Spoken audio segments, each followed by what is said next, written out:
Numbers. Chapter 1. Yahweh spoke to Moses, in the desert of Sinai, in the tent of meeting, on the first day of the second month, in the second year after the exodus from Egypt, and said, Take a census of the whole community of Israelites by clans and families, taking account of the names of all the males, head by head. You and Aaron will register all those in Israel, 20 years of age and over, fit to bear arms, company by company. You will have one man from each tribe, the head of his family, to help you. These are the names of those who must help you. For Reuben, Elizur son of Shadur. For Simeon, Shalumiel son of Zurishaddai. For Judah, Nahshon son of Amminadab. For Issachar, Nethanel son of Zur. For Zebulun, Eliab son of Helon. Of the sons of Joseph, for Ephraim, Elishama son of Ammihud. For Manasseh, Gamaliel son of Pedahzur. For Benjamin, Abidan son of Gideoni. For Dan, Ahiezer son of Ammishaddai. For Asher, Pagiel son of Ochran. For Gad, Eliasaph son of Ruel. For Naphtali, Ahira son of Enan. These were men of repute in the community. They were the leaders of their ancestral tribes, the heads of Israel's thousands. Moses and Aaron took these men who had been named, and on the first day of the second month they mustered the whole community. The Israelites established their pedigrees by clans and families, and one by one the names of all men of 20 years and over were recorded. As Yahweh had ordered, Moses registered them in the desert of Sinai. Once the pedigrees of the descendants of Reuben, Israel's firstborn, had been established by clans and families, the names of all the males of 20 years and over, fit to bear arms, were recorded one by one. The total of these for the tribe of Reuben was 46,500. Once the pedigrees of Simeon's descendants had been established by clans and families, the names of all the males of 20 years and over, fit to bear arms, were recorded one by one. The total of these for the tribe of Simeon was 59,300. Once the pedigrees of Gad's descendants had been established by clans and families, the names of all the males of 20 years and over, fit to bear arms, were recorded one by one. The total of these for the tribe of Gad was 45,650. Once the pedigrees of Judah's descendants had been established by clans and families, the names of all the males of 20 years and over, fit to bear arms, were recorded one by one. The total of these for the tribe of Judah was 74,600. Once the pedigrees of Issachar's descendants had been established by clans and families, the names of all the males of 20 years and over, fit to bear arms, were recorded one by one. The total of these for the tribe of Issachar was 54,400. Once the pedigrees of Zebulun's descendants had been established by clans and families, the names of all the males of 20 years and over, fit to bear arms, were recorded one by one. The total of these for the tribe of Zebulun was 57,400. As regards the descendants of Joseph, once the pedigrees of Ephraim's descendants had been established by clans and families, the names of all the males of 20 years and over, fit to bear arms, were recorded one by one. The total of these for the tribe of Ephraim was 40,500. Once the pedigrees of Manasseh's descendants had been established by clans and families, the names of all the males of 20 years and over, fit to bear arms, were recorded one by one. The total of these for the tribe of Manasseh was 32,200. Once the pedigrees of Benjamin's descendants had been established by clans and families, the names of all the males of 20 years and over, fit to bear arms, were recorded one by one. The total of these for the tribe of Benjamin was 35,400. Once the pedigrees of Dan's descendants had been established by clans and families, the names of all the males of 20 years and over, fit to bear arms, were recorded one by one. The total of these for the tribe of Dan was 62,700.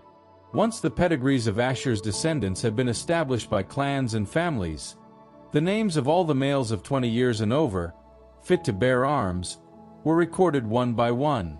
The total of these for the tribe of Asher was 41,500. Once the pedigrees of Naphtali's descendants had been established by clans and families, the names of all the males of 20 years and over, fit to bear arms, were recorded one by one. The total of these for the tribe of Naphtali was 53,400. Such were the men registered by Moses, Aaron, and the leaders of Israel, of whom there were 12, each representing his family. All the Israelites of 20 years and over, fit to bear arms, were counted by families. Altogether, the total came to 603,550. But the Levites and their tribes were not included in the count. Yahweh spoke to Moses and said, "Do not, however, take a census of the Levites, or register them with the other Israelites, but enroll the Levites to take charge of the dwelling where the testimony is and of all its furnishings and belongings. They must carry the dwelling and all its furnishings. They must look after the dwelling and pitch their camp round it.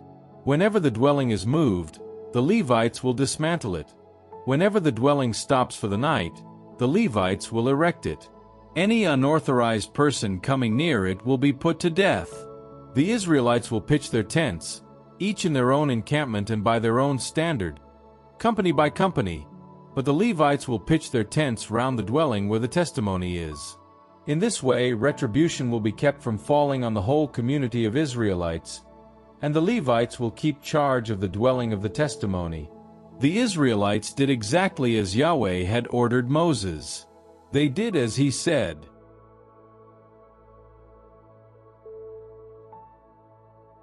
Numbers chapter 2. Yahweh spoke to Moses and to Aaron and said, "The Israelites must pitch their tents, each man by his own standard, under their family emblems. They must pitch their tents round the dwelling where the testimony is, some distance away, encamped on the east side. Furthest towards the east, the standard of the camp of Judah, unit by unit. Leader of the Judahites, Nahshon son of Amminadab. His company, 74,600 men. Next to him, the tribe of Issachar. Leader of the Issacharites, Nethanel son of Zuar. His company, 54,400 men. The tribe of Zebulun. Leader of the Zebulunites, Eliab son of Helon. His company, 57,400 men. The tribal forces in the camp of Judah number in all 186,400. These will be the first to break camp. On the south side, the standard of the camp of Reuben, unit by unit. Leader of the Reubenites, Elizur son of Shadur. His company, 46,500 men. Next to him, the tribe of Simeon. Leader of the Simonites, Shalumiel son of Zurishaddai. His company, 59,300 men. The tribe of Gad. Leader of the Gadites, Eliasaph son of Ruel. His company, 45,650 men. The tribal forces in the camp of Reuben number in all 151,450. They will be second to break camp. Next, the tent of meeting will move, since the camp of the Levites is situated in the middle of the other camps.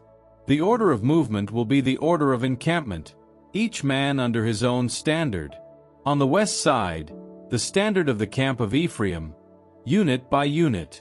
Leader of the Ephraimites, Elishama son of Ammihud.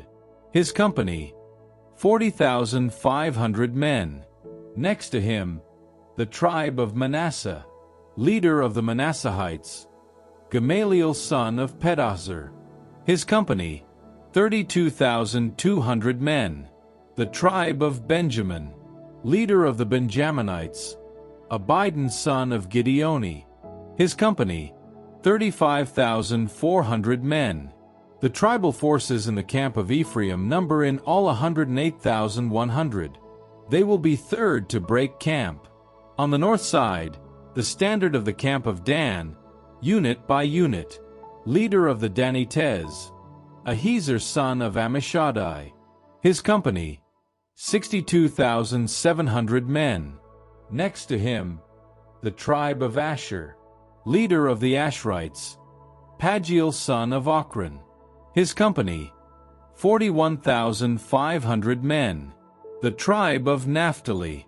Leader of the Naphtalites, Ahira son of Enan. His company, 53,400 men. The tribal forces in the camp of Dan number in all 157,600. They will be the last to break camp, all under their appropriate standards. Such was the tally of the Israelites when the census was taken by families. The full count of the entire camp, unit by unit, came to 603,550. But, as Yahweh had ordered Moses, the Levites were not included in the census of the Israelites. The Israelites did exactly as Yahweh had ordered Moses. This was how they pitched camp, grouped by standards. This was how they broke camp, each man in his own clan, each man with his own family.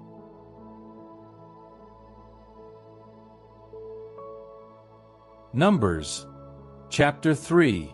These were the descendants of Aaron and Moses, at the time when Yahweh spoke to Moses on Mount Sinai. These were the names of Aaron's sons: Nadab the eldest, then Abihu, Eleazar, and Ithamar. Such were the names of Aaron's sons, priests anointed and invested with the powers of the priesthood. Nadab and Abihu died in Yahweh's presence, in the desert of Sinai, when they offered unauthorized fire before Yahweh. They left no children, and so it fell to Eleazar and Ithamar to exercise the priesthood under their father Aaron. Yahweh spoke to Moses and said, "Muster the tribe of Levi and put it at the disposal of the priest Aaron. They must be at his service. They will undertake the duties incumbent on him and the whole community before the tent of meeting, in serving the dwelling, and they will be in charge of all the furnishings of the tent of meeting and undertake the duties incumbent on the Israelites in serving the dwelling. You will present the Levites to Aaron and his sons as men dedicated. They will be given to him by the Israelites.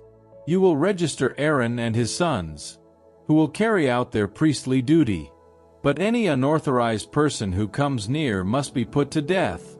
Yahweh spoke to Moses and said, "Look, I myself have chosen the Levites from the Israelites instead of all the firstborn, those who emerge first from the womb in Israel.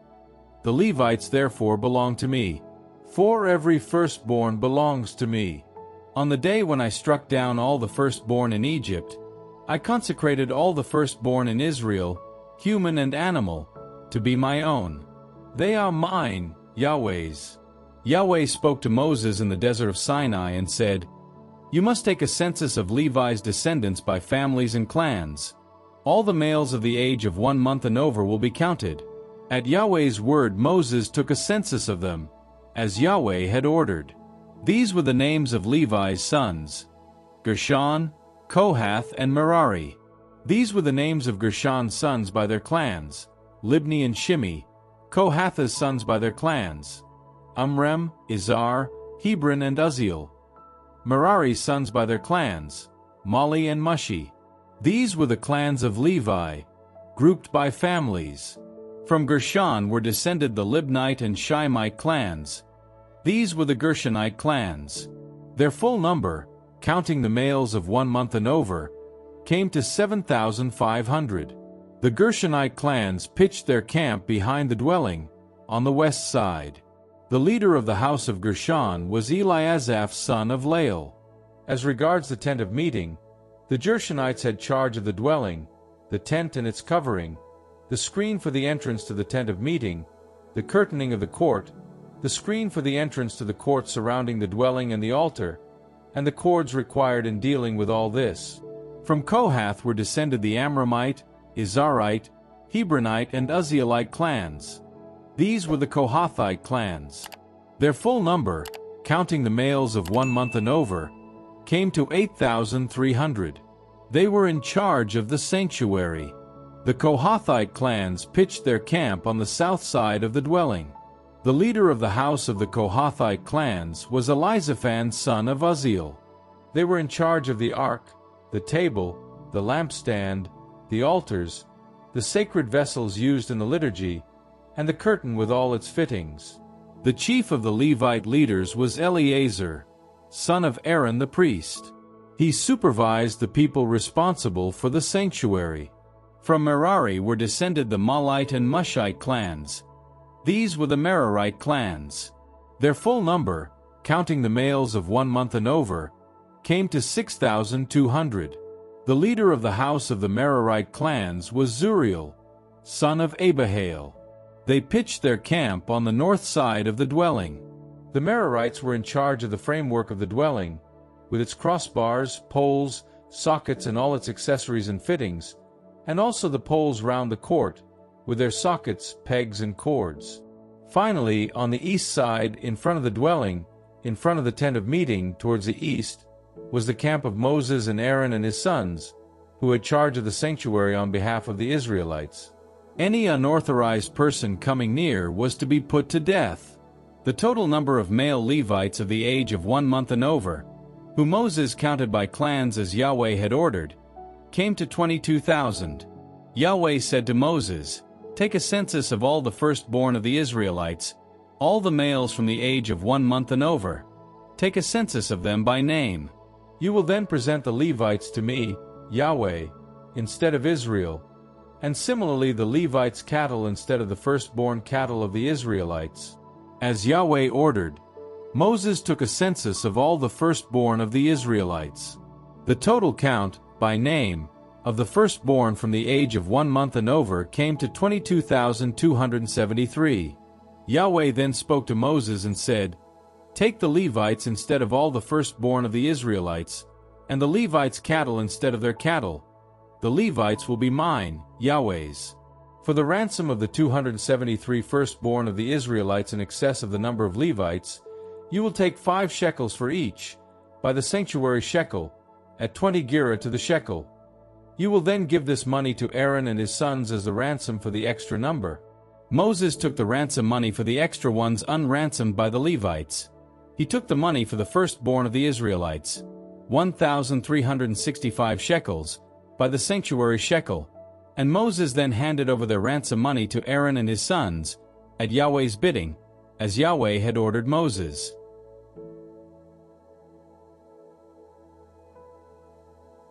Numbers chapter 4.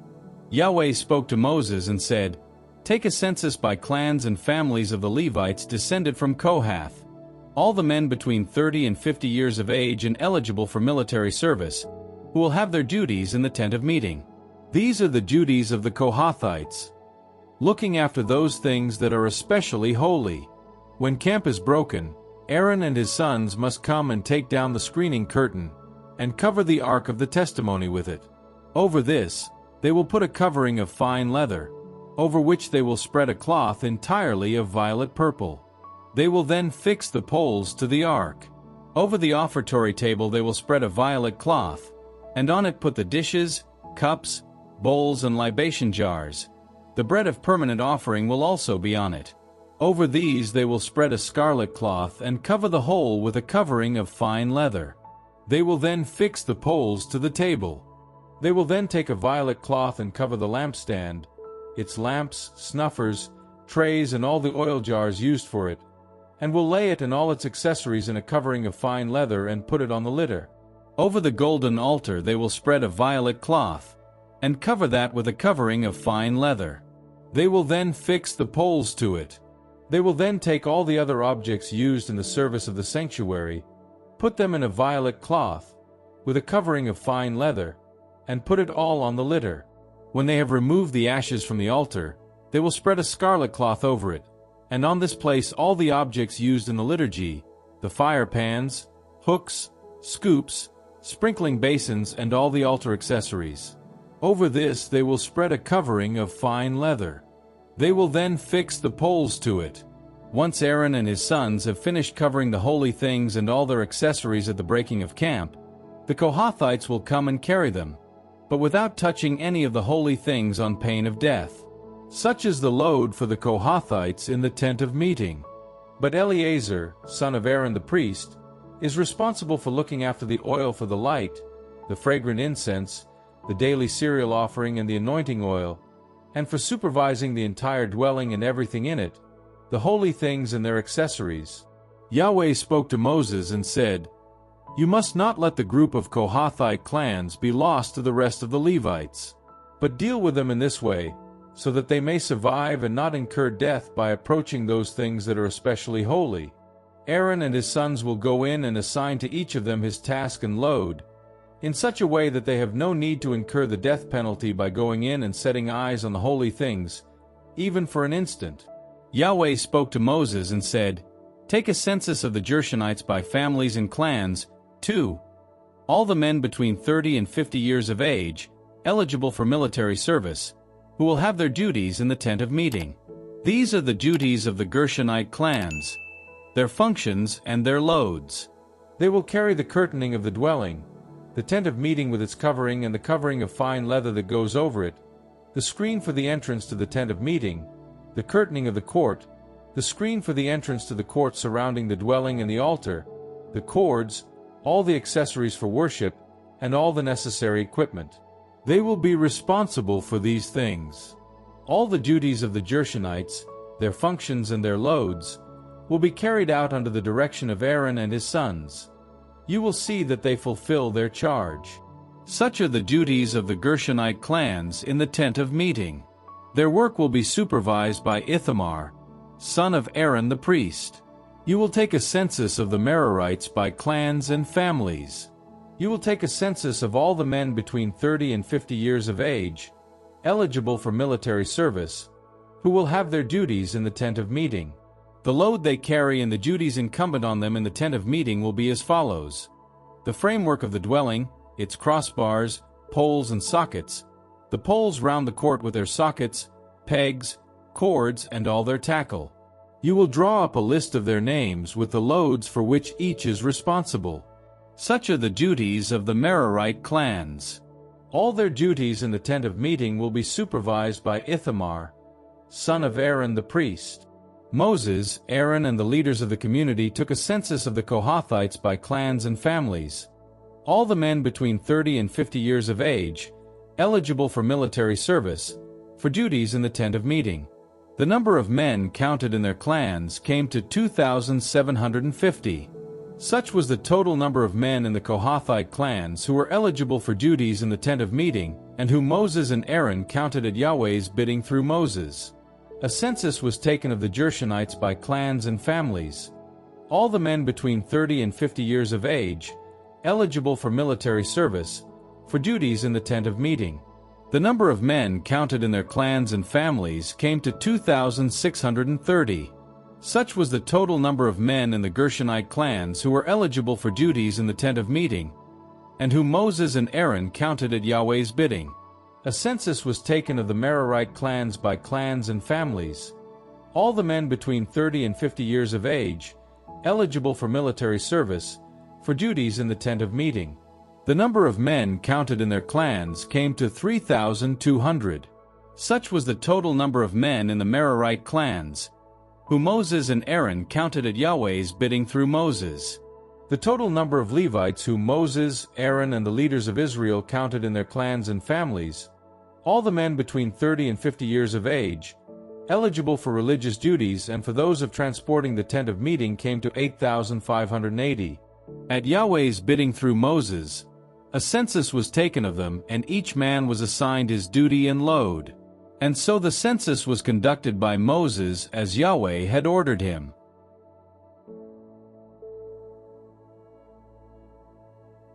Numbers chapter 5.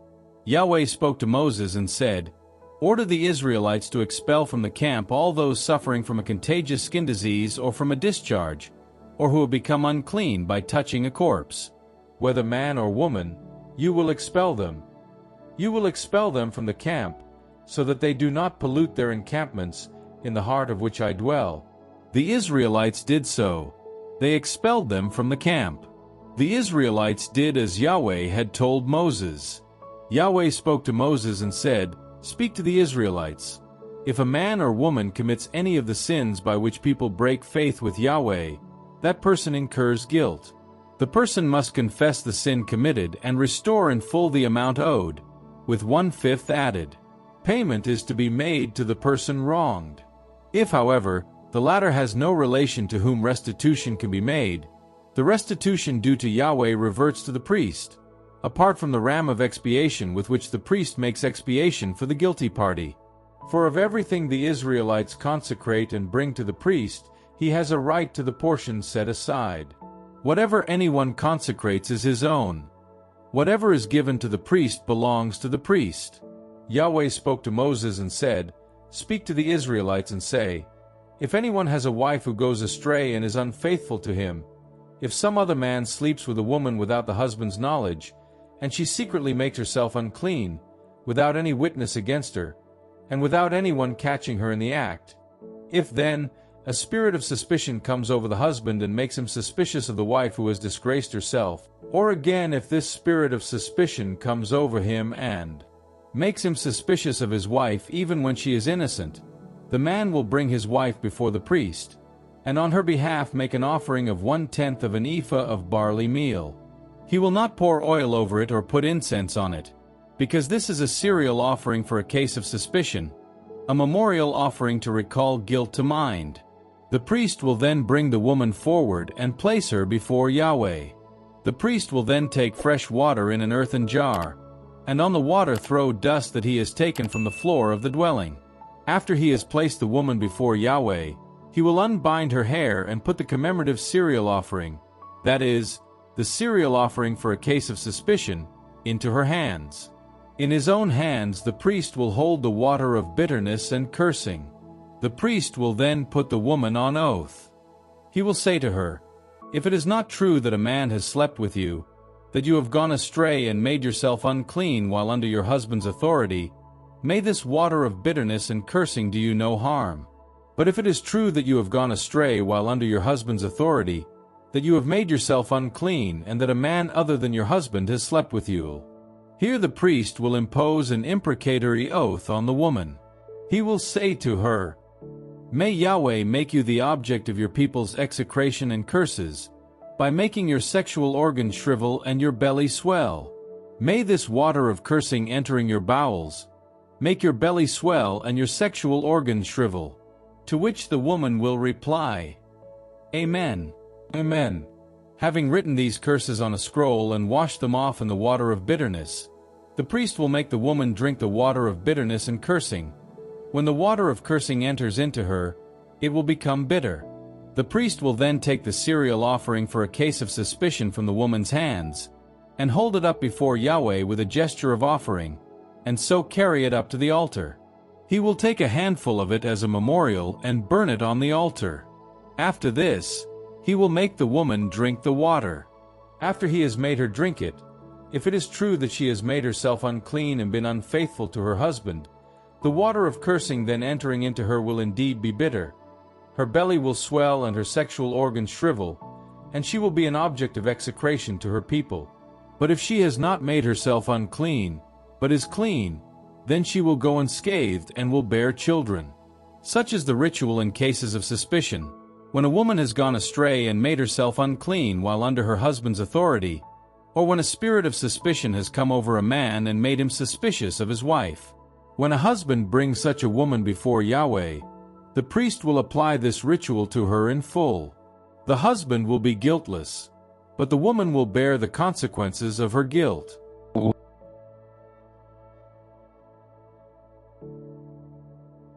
Numbers chapter 6.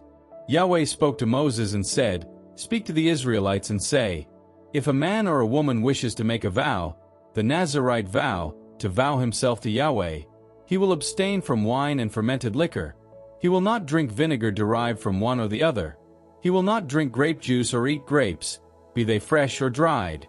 For the duration of his vow he will eat nothing that comes from the vine, not even juice of unripe grapes or skins of grapes. As long as he is bound by his vow, no razor will touch his head. Until the time for which he has vowed himself to Yahweh is completed, he remains consecrated and will let his hair grow freely. For the entire period of his vow to Yahweh, he will not go near a corpse. He will not make himself unclean for his father or his mother, or his brother or his sister, should they die, since on his head he carries his vow to his God. Throughout the whole of his vow he is a person consecrated to Yahweh. If anyone suddenly dies near him, making his vowed hair unclean. He will shave his head on the day he is purified. He will shave his head on the 7th day. On the 8th day, he will bring 2 turtle doves or 2 young pigeons to the priest, at the entrance to the tent of meeting. The priest will offer one as a sacrifice for sin, and the other as a burnt offering, and will then perform for the person the rite of expiation for the pollution which he has contracted from the corpse. He will consecrate his head that same day. He will vow himself to Yahweh for the period of his Nazarite, and will bring a male yearling lamb as a sacrifice of reparation. The time already spent will not count, since his hair had become unclean. This is the ritual for the Nazarite on the day when the period of his vow is completed. He will be led to the entrance of the tent of meeting, bringing his offering to Yahweh, an unblemished male yearling lamb as a burnt offering, an unblemished yearling ewe lamb as a sacrifice for sin, an unblemished ram as a peace offering, and a basket of unleavened loaves made of fine flour mixed with oil, and of unleavened wafers spread with oil, with the cereal offerings and libations appropriate to them. The priest, having brought all this before Yahweh, will offer the Nazarite sin sacrifice and burnt offering. The latter will then offer the ram as a communion sacrifice with the basket of unleavened bread, and the priest will offer the accompanying cereal offering and libation.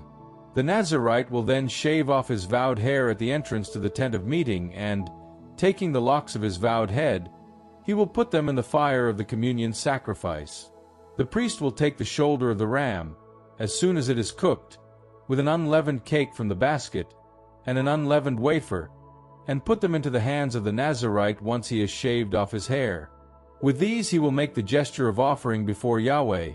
As it is a holy thing, it reverts to the priest, in addition to the forequarter that has been presented and the thigh that has been set aside.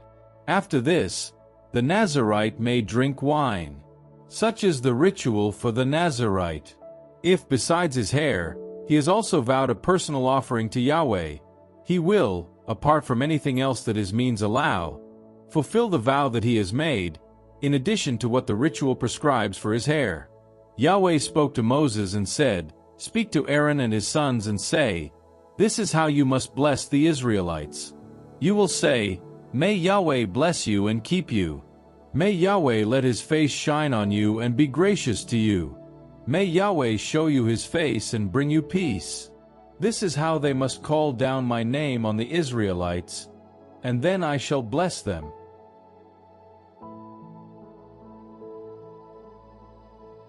Numbers chapter 7. On the day Moses finished erecting the dwelling, he anointed and consecrated it and all its furniture, as well as the altar and all its equipment. When he had anointed and consecrated it all, the leaders of Israel made an offering. They were the heads of their families, the tribal leaders who had presided over the census. They brought their offering before Yahweh, 6 covered wagons and 12 oxen, 1 wagon for every 2 leaders and 1 ox each. They brought them in front of the dwelling. Yahweh spoke to Moses and said, "Accept these from them, and let them be set apart for the service of the tent of meeting. You will give them to the Levites, to each as his duties require." Moses took the wagons and oxen, and gave them to the Levites. To the Gershonites he gave 2 wagons and 4 oxen for the duties they had to perform. To the Merites he gave 4 wagons and 8 oxen for the duties they had to perform under the direction of Ithamar, son of Aaron the priest. But to the Kohathites he gave none at all, because the sacred charge entrusted to them had to be carried on their shoulders. The leaders then made an offering for the dedication of the altar. On the day it was anointed, they brought their offering before the altar, and Yahweh said to Moses, "Each day one of the leaders must bring his offering for the dedication of the altar." On the first day an offering was brought by Nahshon son of Amminadab, of the tribe of Judah. His offering consisted of 1 silver bowl weighing 130 shekels, 1 silver sprinkling bowl weighing 70 shekels, sanctuary shekels, both of them full of fine flour mixed with oil as a cereal offering, 1 golden bowl weighing 10 shekels, full of incense, 1 young bull, 1 ram and 1 male yearling lamb as a burnt offering, 1 he-goat as a sacrifice for sin, and 2 bulls, 5 rams, 5 he-goats and 5 male yearling lambs as a communion sacrifice. Such was the offering of Nahshon son of Amminadab. On the second day an offering was brought by Nethanel son of Zuar, leader of Issachar. His offering consisted of 1 silver bowl weighing 130 shekels, 1 silver sprinkling bowl weighing 70 shekels, sanctuary shekels, both of them full of fine flour mixed with oil as a cereal offering, 1 golden bowl weighing 10 shekels, full of incense, 1 young bull, 1 ram and 1 male yearling lamb as a burnt offering, 1 he-goat as a sacrifice for sin, and 2 bulls, 5 rams, 5 he-goats and 5 male yearling lambs as a communion sacrifice. Such was the offering of Nethanel son of Zuar. On the third day an offering was brought by Eliab son of Helon, leader of the Zebulunites. His offering consisted of 1 silver bowl weighing 130 shekels, 1 silver sprinkling bowl weighing 70 shekels, sanctuary shekels, both of them full of fine flour mixed with oil as a cereal offering, 1 golden bowl weighing 10 shekels, full of incense, 1 young bull, 1 ram and 1 male yearling lamb as a burnt offering, 1 he-goat as a sacrifice for sin, and 2 bulls, 5 rams, 5 he-goats and 5 male yearling lambs as a communion sacrifice. Such was the offering of Eliab son of Helon. On the fourth day an offering was brought by Elizur son of Shedeur, leader of the Reubenites. His offering consisted of 1 silver bowl weighing 130 shekels, 1 silver sprinkling bowl weighing 70 shekels, sanctuary shekels, both of them full of fine flour mixed with oil as a cereal offering, 1 golden bowl weighing 10 shekels, full of incense, 1 young bull, 1 ram and 1 male yearling lamb as a burnt offering, 1 he-goat as a sacrifice for sin, and 2 bulls, 5 rams, 5 he-goats and 5 male yearling lambs as a communion sacrifice. Such was the offering of Elizur son of Shedeur. On the fifth day an offering was brought by Shelumiel son of Zurishaddai, leader of the Simonites. His offering consisted of 1 silver bowl weighing 130 shekels, 1 silver sprinkling bowl weighing 70 shekels, sanctuary shekels, both of them full of fine flour mixed with oil as a cereal offering, 1 golden bowl weighing 10 shekels, full of incense, 1 young bull, 1 ram and 1 male yearling lamb as a burnt offering, 1 he-goat as a sacrifice for sin, and 2 bulls, 5 rams, 5 he-goats and 5 male yearling lambs as a communion sacrifice. Such was the offering of Shelumiel son of Zurishaddai. On the sixth day an offering was brought by Eliasaph son of Ruel, leader of the Gadites.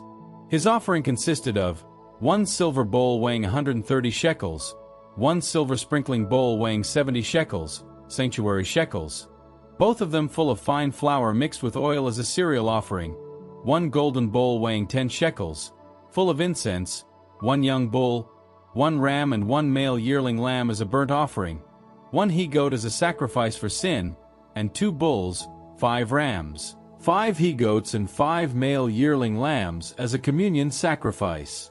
Such was the offering of Eliasaph son of Ruel.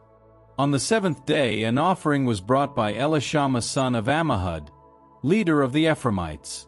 His offering consisted of 1 silver bowl weighing 130 shekels, 1 silver sprinkling bowl weighing 70 shekels, sanctuary shekels, both of them full of fine flour mixed with oil as a cereal offering, 1 golden bowl weighing 10 shekels, full of incense, 1 young bull, 1 ram and 1 male yearling lamb as a burnt offering, 1 he-goat as a sacrifice for sin, and 2 bulls, 5 rams, 5 he-goats and 5 male yearling lambs as a communion sacrifice.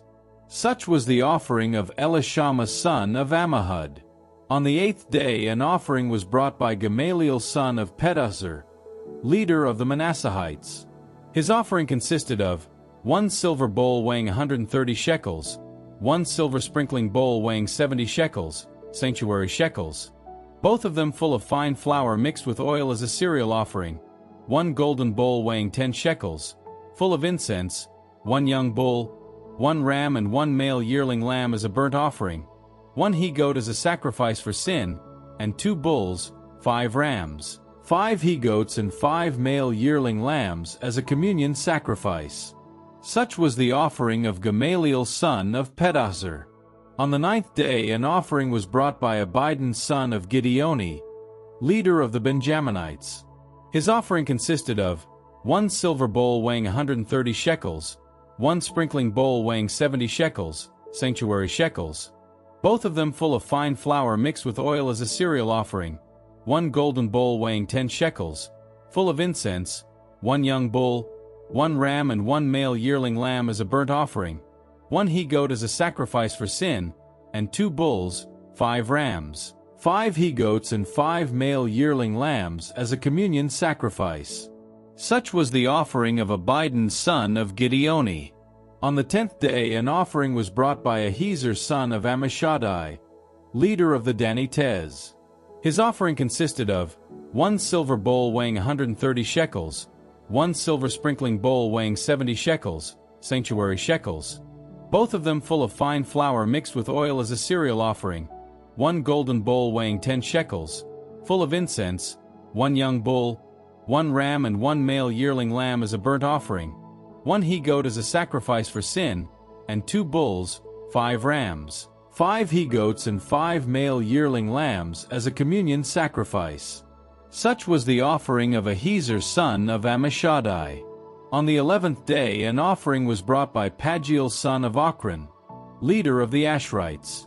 His offering consisted of 1 silver bowl weighing 130 shekels, 1 silver sprinkling bowl weighing 70 shekels, sanctuary shekels, both of them full of fine flour mixed with oil as a cereal offering, 1 golden bowl weighing 10 shekels, full of incense, 1 young bull, 1 ram and 1 male yearling lamb as a burnt offering, 1 he-goat as a sacrifice for sin, and 2 bulls, 5 rams, 5 he-goats and 5 male yearling lambs as a communion sacrifice. Such was the offering of Pagiel son of Ochran. On the 12th day an offering was brought by Ahira son of Enan, leader of the Naphtalites. His offering consisted of 1 silver bowl weighing 130 shekels, 1 silver sprinkling bowl weighing 70 shekels, sanctuary shekels, both of them full of fine flour mixed with oil as a cereal offering, 1 golden bowl weighing 10 shekels, full of incense, 1 young bull, 1 ram and 1 male yearling lamb as a burnt offering, 1 he-goat as a sacrifice for sin, and 2 bulls, 5 rams, 5 he-goats and 5 male yearling lambs as a communion sacrifice. Such was the offering of Ahira son of Enan. Such were the offerings made by the leaders of Israel for the dedication of the altar on the day it was anointed: 12 silver bowls, 12 silver sprinkling bowls, and 12 golden bowls. Each silver bowl weighed 130 shekels, and each sprinkling bowl 70. The silver of these objects weighing in all 2,400 sanctuary shekels. The 12 golden bowls full of incense each weighed 10 shekels, sanctuary shekels. The gold of these bowls weighing in all 120 shekels. The sum total of animals for the burnt offering: 12 bulls, 12 rams, 12 male yearling lambs, with their cereal offerings. For the sacrifice for sin, 12 he-goats. The sum total of animals for the communion sacrifice: 24 bulls, 60 rams, 60 he-goats and 60 male yearling lambs. Such were the offerings for the dedication of the altar, after it had been anointed. When Moses went into the tent of meeting to speak with him, he heard the voice speaking to him from above the mercy seat on the ark of the testimony, from between the 2 great winged creatures. He then spoke to him.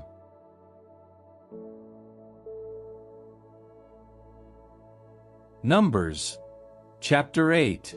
Yahweh spoke to Moses and said, "Speak to Aaron and say, when you set up the lamps, the 7 lamps must throw their light towards the front of the lampstand." Aaron did this. He set up the lamps to the front of the lampstand, as Yahweh had ordered Moses. This lampstand was worked in beaten gold, including its stem and its petals, which were also of beaten gold. This lampstand had been made according to the pattern Yahweh had shown to Moses. Yahweh spoke to Moses and said, "Separate the Levites from the Israelites and purify them. This is how you must purify them. You will sprinkle them with purifying water, and they will shave their bodies all over and wash their clothes. They will then be clean. They will then take a young bull, with the accompanying cereal offering of fine flour mixed with oil, and you will take a second young bull for a sacrifice for sin. You will then bring the Levites in front of the tent of meeting, and assemble the whole community of Israelites. Once you have brought the Levites before Yahweh, the Israelites will lay their hands on them. Aaron will then offer the Levites, making the gesture of offering before Yahweh on behalf of the Israelites, admitting them to Yahweh's service.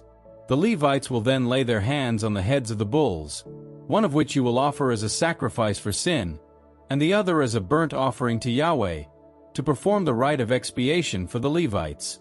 Having brought the Levites before Aaron and his sons, you will present them to Yahweh with the gesture of offering. That is how you will set the Levites apart from the Israelites, for them to be mine. The Levites will then begin their ministry in the tent of meeting. You will purify them and offer them with a gesture of offering because, of the Israelites, they have been dedicated to me in place of all those who first emerged from the womb, instead of the firstborn. Of all the Israelites, I have taken them for my own. For all the firstborn of the Israelites, whether human or animal, do indeed belong to me. The day I struck down all the firstborn in Egypt, I consecrated them to myself, and now, in place of all the firstborn of the Israelites, I have taken the Levites.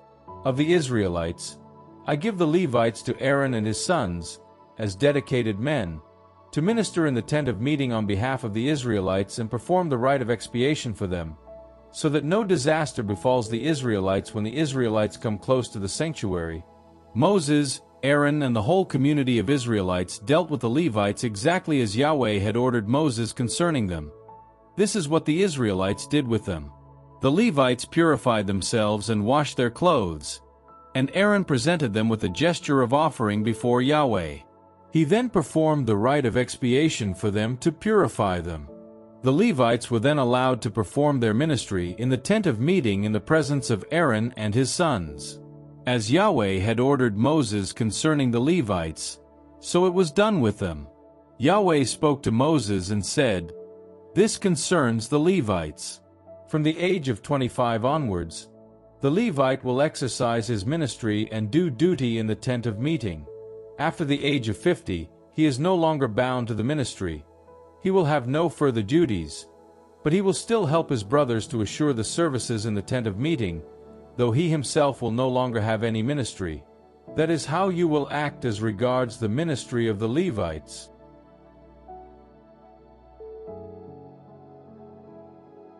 Numbers chapter 9.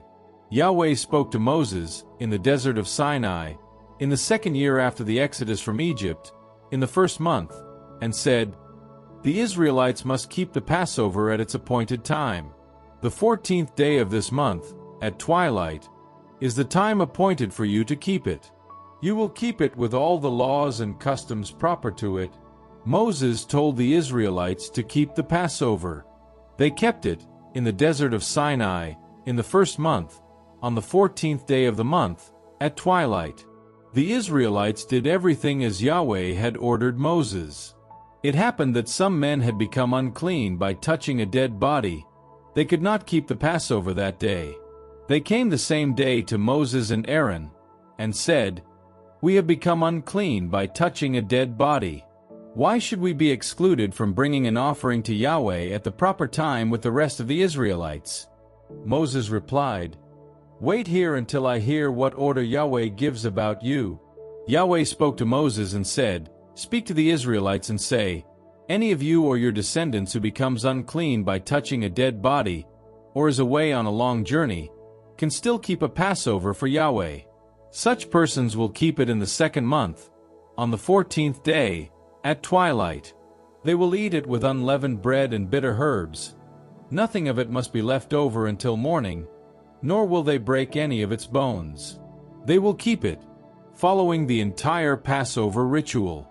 But anyone who is clean, or who is not on a journey, but fails to keep the Passover, such a person will be outlawed from his people.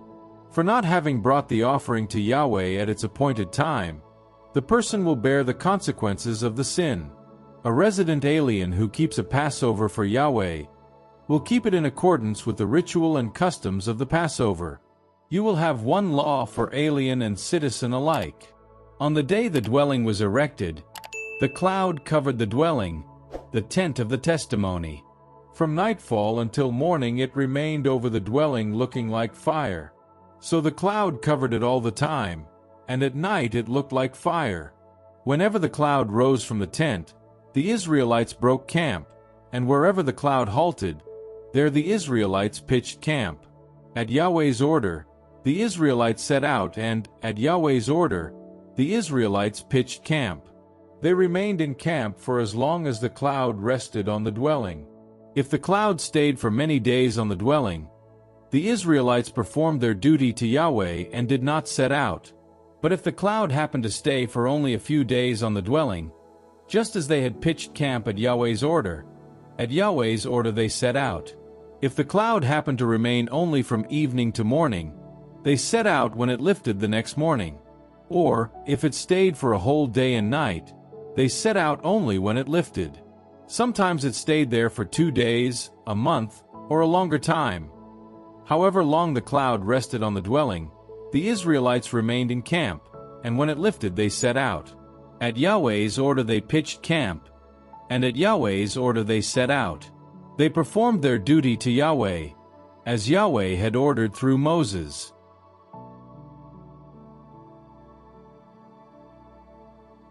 Numbers, chapter 10. Yahweh spoke to Moses and said, "Make yourself 2 trumpets. Make them of beaten silver, so that you can use them for summoning the community, and for sounding the order to break camp. Whenever they are sounded, the whole community must gather round you, at the entrance to the tent of meeting. But if only one trumpet is sounded, then only the leaders, the heads of Israel's thousands, must gather round you. When the trumpet blast is accompanied by a battle cry, the encampments pitched to the east will set out. At the second blast accompanied by a battle cry, the encampments pitched to the south will set out. For breaking camp, the trumpet blast will be accompanied by a battle cry. But for assembling the community the trumpets will be sounded without battle cry. The Aaronite priests will sound the trumpets. This is a perpetual decree for you and your descendants. When in your country you go to war against an enemy who is oppressing you, you will sound trumpets with a battle cry, and Yahweh your God will remember you, and you will be delivered from your enemies. At your festivals, solemnities, and new moon feasts, you will sound the trumpets over your burnt offerings and communion sacrifices, so that they recall you to the remembrance of your God. I am Yahweh your God. In the second year, in the second month, on the 20th day of the month, the cloud rose from where the dwelling of the testimony was, and the Israelites set out, in marching order, from the desert of Sinai. The cloud came to rest in the desert of Paran. These were the men who set out in the vanguard, at Yahweh's order through Moses. First went the standard of the camp of the Judahites and their units, with Nahshon son of Amminadab commanding the contingent, Nethanel son of Zuar commanding the tribal contingent of the Issacharites, and Eliab son of Helon commanding the tribal contingent of the Zebulunites. The dwelling was then dismantled, and the Gershonites and Merarites set out, carrying the dwelling. Then came the standard of the camp of the Reubenites and their units, with Elizur son of Shadur commanding that contingent, Shalumiel son of Zurishaddai commanding the tribal contingent of the Simonites, and Eliasaph son of Ruel commanding the tribal contingent of the Gadites. Then came the Kohathites carrying the sanctuary. The dwelling was erected before they arrived. Then came the standard of the camp of the Ephraimites and their units, with Elishama son of Ammihud commanding that contingent, Gamaliel son of Pedahzur commanding the tribal contingent of the Manasseites, and Abidan son of Gideoni commanding the tribal contingent of the Benjaminites.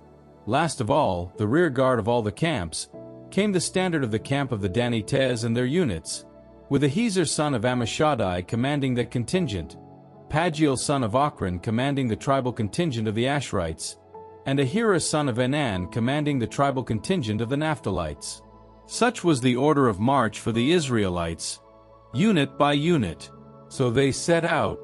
Moses said to Hobab son of Ruel the Midianite, his father-in-law, "We are setting out for the country of which Yahweh has said, 'I shall give it to you. Come with us, and we will treat you well.' for Yahweh has promised good things for Israel." "I will not come with you," he replied, "but shall go to my own country and kin." "Do not leave us," Moses said, "for you know where we can camp in the desert, and so you will be our eyes. If you come with us, we shall share with you whatever blessings Yahweh gives us." They set out from Yahweh's mountain and traveled for 3 days, while the Ark of the Covenant of Yahweh preceded them on the 3-day journey, searching out a place for them to halt. In the daytime, Yahweh's cloud was over them, once they had broken camp. Whenever the ark set out, Moses would say, "Rise, Yahweh, may your enemies be scattered and those who hate you flee at your approach." And when it halted, he would say, "Come back, Yahweh, to the countless thousands of Israel."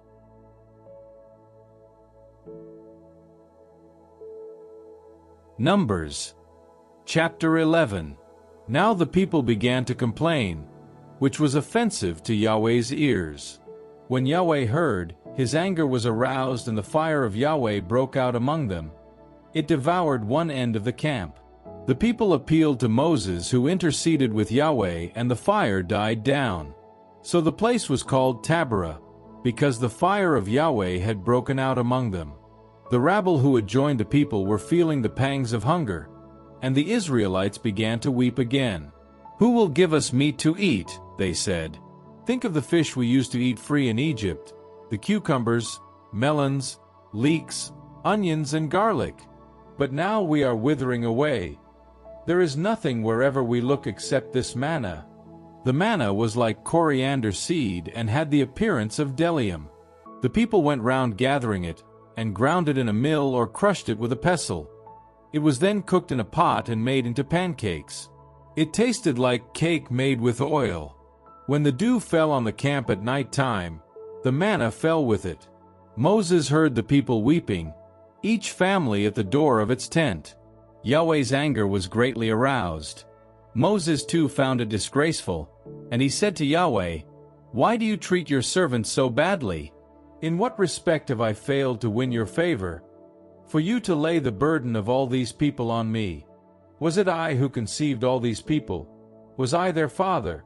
For you to say to me, 'Carry them in your arms,' like a foster father carrying an unweaned child, to the country which I swore to give their fathers? Where am I to find meat to give all these people, pestering me with their tears and saying, 'Give us meat to eat'? I cannot carry all these people on my own. The weight is too much for me. If this is how you mean to treat me, please kill me outright. If only I could win your favor and be spared the sight of my misery." Yahweh said to Moses, "Collect me 70 of the elders of Israel, men you know to be the people's elders and scribes. Bring them to the tent of meeting, and let them stand beside you there. I shall come down and talk to you there, and shall take some of the Spirit which is on you and put it on them. Then they will bear the burden of the people with you, and you will no longer have to bear it on your own. And say to the people, 'Purify yourselves for tomorrow, and you will have meat to eat,' since you have wept in Yahweh's hearing, saying, 'Who will give us meat to eat? How happy we were in Egypt!' Very well, Yahweh will give you meat to eat. You will eat it not for 1 day, or 2, or 5, or 10, or 20, but for a whole month, until it comes out of your nostrils and sickens you, since you have rejected Yahweh who is among you, and have wept before him, saying, 'Why did we ever leave Egypt?' Moses said, 'The people round me number 600,000 foot soldiers. And you say, I shall give them meat to eat for a whole month. If all the flocks and herds were slaughtered, would that be enough for them? If all the fish in the seas were collected, would that be enough for them?' Yahweh said to Moses, 'Is the arm of Yahweh so short? You shall see whether the promise I have made to you comes true or not.' Moses went out and told the people what Yahweh had said. Then he collected 70 of the people's elders and stationed them round the tent. Yahweh descended in the cloud. He spoke to him and took some of the Spirit that was on him and put it on the 70 elders. When the Spirit came on them, they prophesied, but only once. 2 men had stayed back in the camp. One was called Eldad and the other Medad. The Spirit came down on them. Though they had not gone to the tent, Their names were enrolled among the rest. These began to prophesy in the camp. A young man ran to tell Moses this. "Look," he said, "Eldad and Medad are prophesying in the camp." Joshua son of Nun, who had served Moses since he was a boy, spoke up and said, "My lord Moses, stop them." Moses replied, "Are you jealous on my account? If only all Yahweh's people were prophets, and Yahweh had given them his spirit." Moses then went back to the camp with the elders of Israel. A wind, sent by Yahweh, started blowing from the sea, bringing quails which had deposited on the camp. They lay for a distance of a day's march either side of the camp, 2 cubits thick on the ground. The people were up all that day and night and all the next day collecting quails. The least gathered by anyone was 10 homer. Then they spread them out round the camp. The meat was still between their teeth, not even chewed, when Yahweh's anger was aroused by the people. Yahweh struck them with a very great plague. The name given to this place was Kibroth-Hattaavah, because it was there that they buried the people who had indulged their greed. From Kibroth-Hattaavah the people set out for Hazeroth, and at Hazeroth they pitched camp.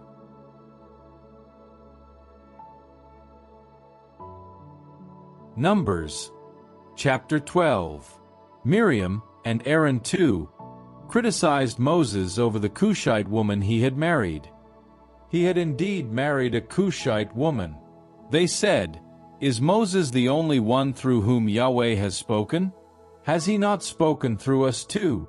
Yahweh heard this. Now Moses was extremely humble, the humblest man on earth. Suddenly Yahweh said to Moses, Aaron and Miriam, "Come out, all 3 of you, to the tent of meeting." They went, all 3 of them, and Yahweh descended in a pillar of cloud and stood at the entrance of the tent.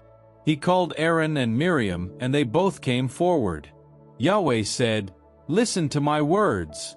If there is a prophet among you, I reveal myself to him in a vision. I speak to him in a dream.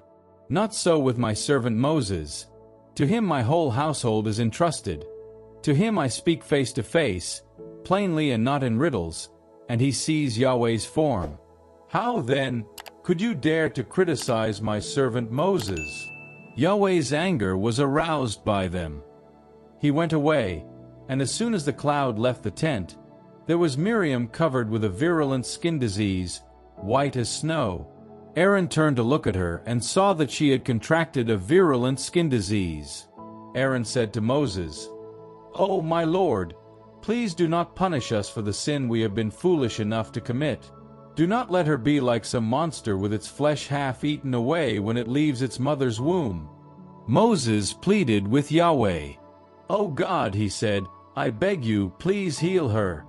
Yahweh then said to Moses, "If her father had done no more than spit in her face, would she not be unclean for 7 days? Have her shut out of the camp for 7 days, and then have her brought in again." Miriam was shut out of the camp for 7 days. The people did not set out until she returned. Then the people moved on from Hazeroth and pitched camp in the desert of Paran.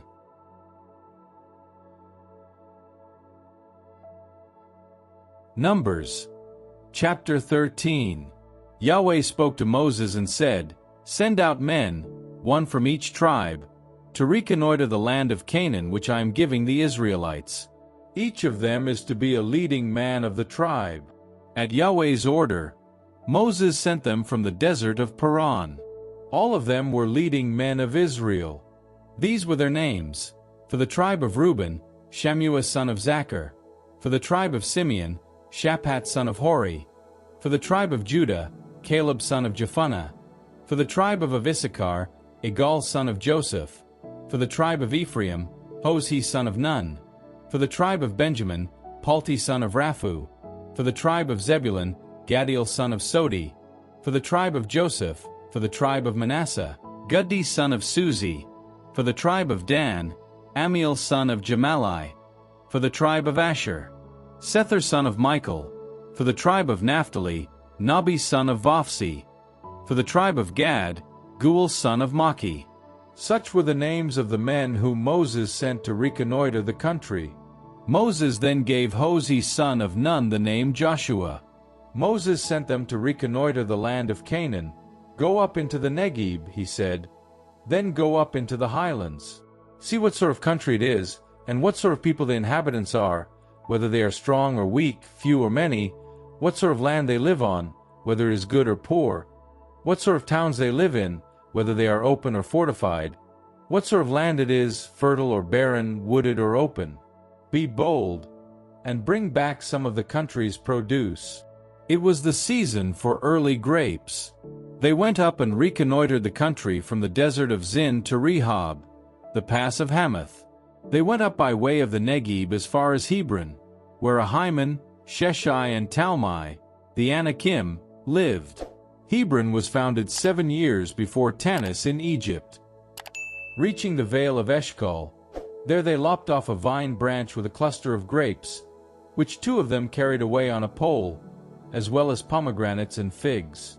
This place was called the Vale of Eshcol after the cluster which the Israelites cut there. After 40 days they returned from reconnoitering the country. Making their way to Moses, Aaron and the whole community of Israel, in the desert of Paran, at Kadesh, they made their report to them and the whole community, and displayed the country's produce. This was the report they gave: "We made our way into the country where you sent us. It does indeed flow with milk and honey. Here is what it produces." At the same time, its inhabitants are a powerful people. The towns are fortified and very big. Yes, and we saw the Anakim there. The Amalekites occupy the Negeb area, the Hittites, Jebusites and Amorites the highlands, and the Canaanites the sea coast and the banks of the Jordan. Caleb called the people round Moses to silence and then said, "We must march in immediately and take it. We are certainly able to conquer it." But the men who had been with him said, "We cannot attack these people. They are stronger than we are." And they began disparaging to the Israelites the country they had reconnoitered, saying, "The country we have been to reconnoiter is a country that devours its inhabitants. All the people we saw there were of enormous size. We saw giants there too, the Anakim, descended from the giants. We felt like grasshoppers, and so we seemed to them." 4,236.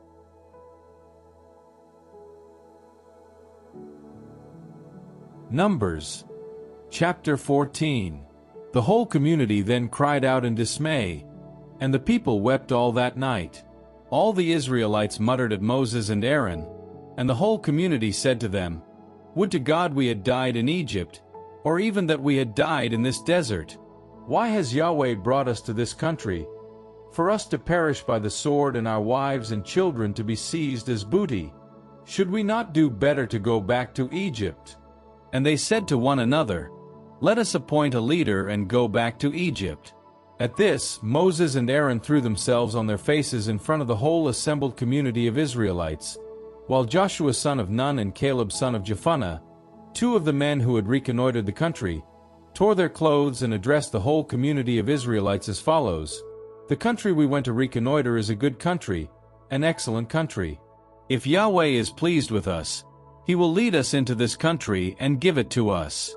It is a country flowing with milk and honey. But do not rebel against Yahweh or be afraid of the people of the country, for we shall gobble them up. Their protecting shade has deserted them, while we have Yahweh on our side. Do not be afraid of them." The whole community was talking of stoning them, when the glory of Yahweh appeared to all the Israelites, inside the tent of meeting, and Yahweh said to Moses, "How much longer will these people treat me with contempt? How much longer will they refuse to trust me, in spite of all the signs I have displayed among them? I shall strike them with pestilence and disown them, and of you I shall make a new nation, greater and mightier than they are." Moses said to Yahweh, "Suppose the Egyptians hear about this, for by your power you brought these people out of their country, and tell the people living in this country. They have heard that you, Yahweh, are with this people, and that you, Yahweh, show yourself to them face to face, that your cloud stands over them, and that you go before them in a pillar of cloud by day and a pillar of fire by night. If you kill this people now as though it were one man, Then the nations who have heard about you will say, Yahweh was not able to bring this people into the country which he had sworn to give them, and so he has slaughtered them in the desert. No, my Lord. Now is the time to assert your power as you promised when you said, earlier, Yahweh, slow to anger and rich in faithful love, forgiving faults and transgression, and yet letting nothing go unchecked, punishing the parents' guilt and the children to the third and fourth generation. In your most faithful love, please forgive this people's guilt, as you have done from Egypt until now. Yahweh said, I forgive them as you ask. But, as I live, and as the glory of Yahweh fills the whole world, of all these people who have seen my glory and the signs that I worked in Egypt and in the desert, who have put me to the test 10 times already and not obeyed my voice, not one shall see the country which I promised to give their ancestors. Not one of those who have treated me contemptuously will see it. However, since my servant Caleb is of another spirit and since he has obeyed me completely, I shall bring him into the country where he has been, and his descendants will own it. The Amalekites and Canaanites occupy the plain. Tomorrow you will turn about and go back into the desert, in the direction of the Sea of Suph. Yahweh then spoke to Moses and Aaron and said, How much longer am I to endure this perverse community muttering against me? I have heard what the Israelites mutter against me. Say to them, As I live, Yahweh declares, I shall do to you what I have heard you saying. In this desert your dead bodies will fall, all you who were counted in the census, from the age of 20 years and over who have muttered against me. I swear none of you will enter the country where I swore most solemnly to settle you, except Caleb son of Jephunneh, and Joshua son of Nun. Your children, who you said would be seized as booty, will be the ones whom I shall bring in so that they get to know the country you disdained. But as for you, your dead bodies will fall in this desert, and your children will be nomads in the desert for 40 years, bearing the consequences of your faithlessness, until the last one of you lies dead in the desert. For 40 days you reconnoitered the country. Each day will count as a year. For 40 years you will bear the consequences of your guilt and learn what it means to reject me. I, Yahweh, have spoken. This is how I swear to treat this entire perverse community united against me. In this desert, to the last man they shall die. The men whom Moses had sent to reconnoiter the country, and who on their return had incited the whole community of Israel to mutter about him by disparaging it. These men who had disparaged the country were all struck dead before Yahweh. Of the men who had gone to reconnoiter the country, only Joshua son of Nun and Caleb son of Jephunneh were left alive. When Moses told all the Israelites what had been said, the people set up a great outcry. Early next morning they set out for the heights of the hill country, saying, Look, we will set out for the place about which Yahweh said that we have sinned. To which Moses said, Why disobey Yahweh's order? No success will come of doing so.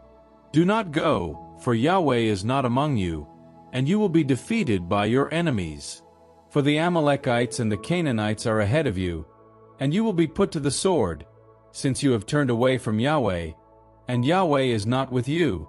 All the same, they presumptuously set off for the heights of the hill country. Neither the ark of the covenant of Yahweh nor Moses left the camp. The Amalekites and Canaanites living in those highlands then came down, defeated them and harried them all the way to Hormah.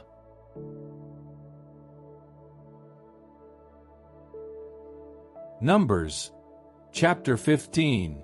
Yahweh spoke to Moses and said, Speak to the Israelites and say, When you have arrived in the country where you are to live and which I am giving to you, and you burn food as an offering to Yahweh either as a burnt offering or as a sacrifice, whether in payment of a vow, or as a voluntary gift, or on the occasion of one of your solemn feasts, from your herds and flocks as a smell pleasing to Yahweh, the offerer will, as his personal gift to Yahweh, bring a cereal offering of 1/10 of an ephah of fine flour mixed with 1/4 of a hin of oil.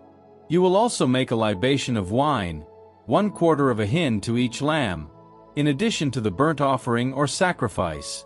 For a ram, you will make a cereal offering of 2/10 of an ephah of fine flour mixed with 1/3 of a hin of oil, and a libation of 1/3 of a hin of wine as a smell pleasing to Yahweh. If you offer a bull as a burnt offering or sacrifice, in payment of a vow or as a communion sacrifice for Yahweh. In addition to the animal, you will offer a cereal offering of 3/10 of an ephah of fine flour mixed with half a hin of oil, and you will offer a libation of half a hin of wine, as food burnt as a smell pleasing to Yahweh. This will be done for every bull, every ram, every lamb or kid. Whatever the number of victims you intend to offer, you will do the same for each of them, however many there are. Every citizen of the country will act in this way whenever he offers food burnt as a smell pleasing to Yahweh.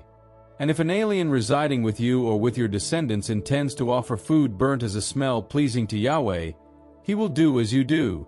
There will be one law for you, members of the community, and the resident alien alike, a law binding your descendants forever. Before Yahweh, you and the resident alien are no different. One law, one statute, will apply for you and the resident alien. Yahweh spoke to Moses and said, "Speak to the Israelites and say, when you have entered the country to which I am bringing you, you will set a portion aside for Yahweh when you eat that country's bread. You will set one cake aside as the firstfruits of your dough. You will set this offering aside like the one set aside from your threshing. For all future generations you will set a portion of your dough aside for Yahweh. If through inadvertence you fail in any of these orders which Yahweh has given to Moses, whatever orders Yahweh has given you or your descendants through Moses, from the day when Yahweh gave his orders, this is what must be done. If it is an inadvertence on the part of the community as a whole will offer a young bull as a burnt offering, as a smell pleasing to Yahweh, with the prescribed accompanying cereal offering and libation, and a he-goat as a sacrifice for sin. The priest will perform the rite of expiation for the entire community of Israelites, and they will be forgiven, since it was an inadvertence. Once they have brought their offering as food burnt for Yahweh, and have presented their sacrifice for sin before Yahweh to make amends for their inadvertence, the whole community of Israelites will be forgiven, as also the alien residing with them, since the entire people acted by inadvertence. If it is an individual who has sinned by inadvertence, he will offer a yearling kid as a sacrifice for sin. The priest will perform the rite of expiation before Yahweh for the person who has gone astray owing to this sin of inadvertence, and, expiation having been made for him, he will be forgiven. Whether he is an Israelite citizen or a resident alien, you will have one law for anyone who sins by inadvertence. But the individual who acts deliberately, be he citizen or alien, commits an outrage against Yahweh, and such a man will be outlawed from his people. Since he has treated Yahweh's word with contempt and has disobeyed his order, such a man will be outlawed absolutely and will bear the consequences of his guilt. While the Israelites were in the desert, a man was caught gathering wood on the Sabbath day. Those who caught him gathering wood brought him before Moses, Aaron, and the whole community. He was kept in custody, because the penalty he should undergo had not yet been fixed. Yahweh said to Moses, "This man must be put to death. The whole community will stone him outside the camp." The whole community took him outside the camp and stoned him till he was dead, as Yahweh had ordered Moses. Yahweh spoke to Moses and said, "Speak to the Israelites and tell them, for all generations to come, to put tassels on the hems of their clothes and work a violet thread into the tassel at the hem. You will thus have a tassel, and the sight of it will remind you of all Yahweh's orders and how you are to put them into practice, and not follow the dictates of your own heart and eyes, which have led you to be unfaithful. This will remind you of all my orders. Put them into practice, and you will be consecrated to your God. I, Yahweh your God, have brought you out of Egypt to be your God. I, Yahweh your God."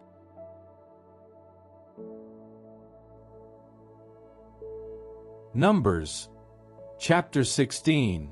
Now Korah son of Izhar, son of Kohath the Levite, and the Reubenites Dathan and Abiram sons of Eliab, and On son of Peleth were proud and rebelled against Moses with 250 Israelites who were leaders of the community, prominent at the solemn feasts, men of repute. These banded together against Moses and Aaron and said to them, "You take too much on yourselves. The whole community, all its members, are consecrated, and Yahweh lives among them. Why set yourselves higher than Yahweh's community?" On hearing this, Moses threw himself on his face. Then he said to Korah and all in his party, "Tomorrow morning Yahweh will reveal who is his, who the consecrated man whom he will allow to approach him. The one he allows to approach is the one whom he has chosen. This is what you must do. Take the censers of Korah and all in his party, put fire in them and put incense in them before Yahweh tomorrow, and the one whom Yahweh chooses will be the consecrated man. Levites, you take too much on yourselves." Moses then said to Korah, "Now listen, you Levites. Is it not enough for you that the God of Israel has singled you out of the community of Israel, and called you to be near him, to serve in Yahweh's dwelling and to represent the community by officiating on its behalf? He has called you to be near him, you and all your brother Levites with you, and now you want to be priests as well. For which reason, you and all in your party have banded together against Yahweh himself. For what is Aaron, that you should mutter against him?" Moses then summoned Dathan and Abiram's sons of Eliab. They replied, "We will not come. Is it not enough for you to have brought us away from a country flowing with milk and honey to kill us in the desert, without your making yourself our absolute ruler? What is more, you have not brought us to a country flowing with milk and honey, and you have not given us fields and vineyards for our heritage. Do you think you can hoodwink these people? We will not come." Moses flew into a rage and said to Yahweh, "Disregard their cereal offering. I have not taken so much as a donkey from them, nor have I wronged any of them." Moses said to Korah, "You and all your party, come before Yahweh tomorrow, you and they, and Aaron too. Each will take his censer, put incense in it, and bring his censer before Yahweh, 250 censers. You and Aaron too will each bring his censer." Each of them took his censer, put fire in it and placed incense on it, and stood at the entrance to the tent of meeting with Moses and Aaron. Then, Korah having assembled the whole community to confront them at the entrance to the tent of meeting, the glory of Yahweh appeared to the whole community. Yahweh then spoke to Moses and Aaron. He said, "Get away from this community. I am going to destroy them here and now." They threw themselves on their faces and cried out, "O God, God of the spirits that give life to every living thing, will you be angry with the whole community because one man has sinned?" Yahweh then said to Moses, "Speak to the community and say, 'Stand well clear of Korah's tent.'"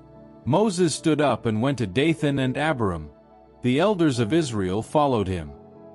He spoke to the community and said, "Stand away, I tell you, from the tents of these sinners, and touch nothing that belongs to them, for fear that with all their sins you too will be swept away." So they moved away from Korah's tent. Dathan and Abiram had come out and were standing at their tent doors, with their wives, their sons, and their little ones. Moses said, "This is how you will know that Yahweh himself has sent me to perform all these tasks, and that I am not doing them of my own accord. If these people die a natural death such as people commonly die, then Yahweh has not sent me. But if Yahweh does something utterly new, if the earth should open its mouth and swallow them and all their belongings, so that they go down alive to Sheol, then you will know that they held Yahweh in contempt." The moment he finished saying all this, the ground split apart under their feet. The earth opened its mouth and swallowed them, their families, all Korah's people and all their property. They went down alive to Sheol with all their belongings. The earth closed over them and they disappeared in the middle of the community. At their cries, all the Israelites round them took to their heels, saying, "We do not want the earth to swallow us too." Fire then shot out from Yahweh and consumed the 250 men offering incense.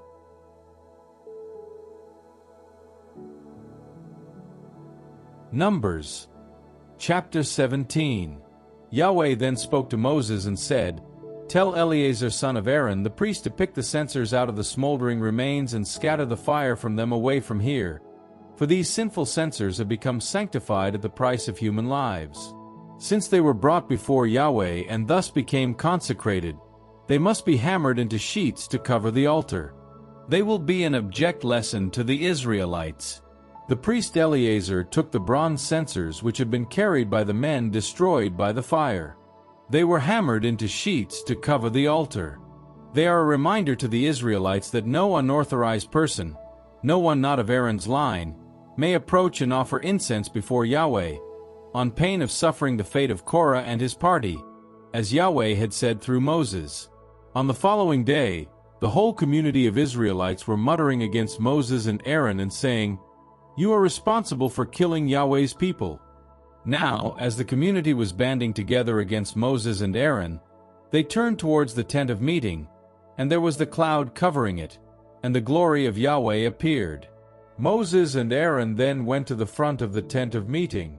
Yahweh spoke to Moses and said, "Get away from this community. I am going to destroy them here and now." They threw themselves on their faces. Moses then said to Aaron, "Take a censer, put fire in it from the altar, place incense on it and hurry to the community to perform the rite of expiation for them. For retribution has come from Yahweh, plague has broken out." Aaron took it as Moses said and ran into the middle of the community, but plague had already broken out among the people. He put in the incense and performed the rite of expiation for the people. Then he stood between the living and the dead, and the plague stopped. There were 14,700 victims of the plague, apart from those who died because of Korah. Aaron then went back to Moses at the entrance to the tent of meeting. The plague had been halted. Yahweh spoke to Moses and said, "Tell the Israelites to give you a branch for each of their families, one for each leader of each family, 12 branches. Write the name of each on his branch, and on the branch of Levi write Aaron's name, since the head of the Levite families must have a branch too. You will then put them inside the tent of meeting in front of the testimony, where I make myself known to you. The man whose branch sprouts will be the one I have chosen. This is how I shall put an end to the mutterings of the Israelites about you." Moses spoke to the Israelites, and all their leaders gave him one branch each, 12 branches in all for their families. Aaron's branch was among them. Moses placed them before Yahweh in the tent of the testimony. On the following day Moses went to the tent of the testimony, and there, already sprouting, was Aaron's branch, representing the house of Levi. Buds had formed, flowers had bloomed, and almonds had already ripened. Moses then brought out all the branches from before Yahweh to all the Israelites. They examined them, and each one took back his own branch. Yahweh then said to Moses, "Put Aaron's branch back in front of the testimony, where it will have its ritual place as a warning to the rebellious. Thus you will rid me of their muttering for good, without their incurring death." Moses did as Yahweh had ordered. That is what he did. The Israelites then said to Moses, "We are lost. We are dead men. We are all dead men. Anyone who approaches Yahweh's dwelling with an offering will die. Are we to be doomed to the last man?"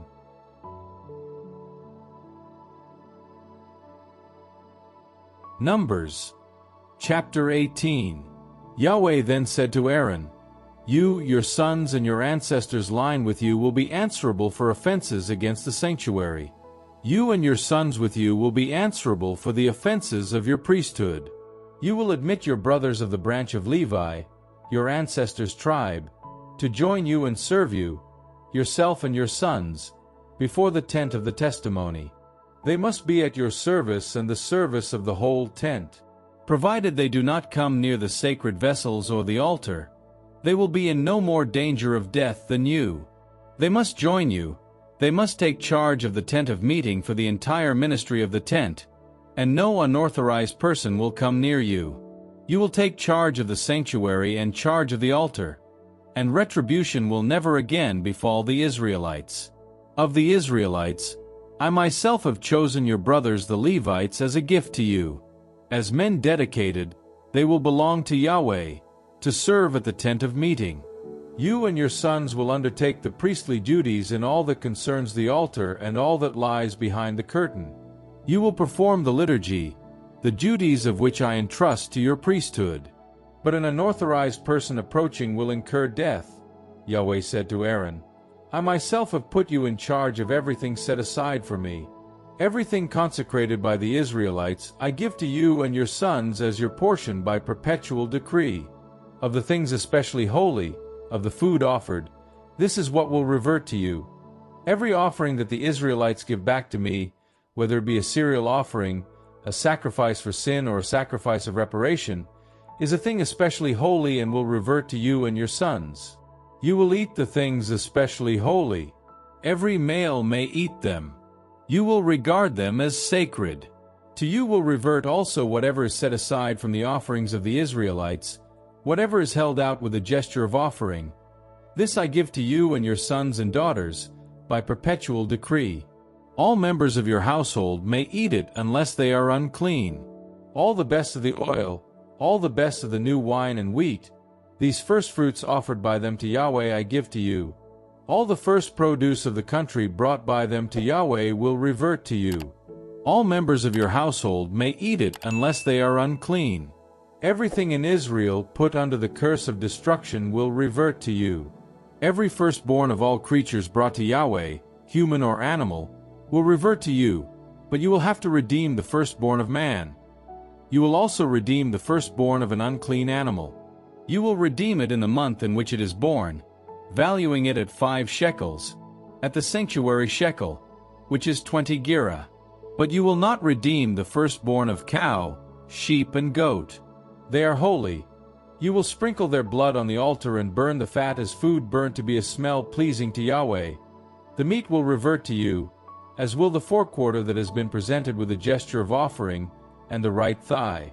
Everything the Israelites set aside for Yahweh from the holy things, I give to you and your sons and daughters, by perpetual decree.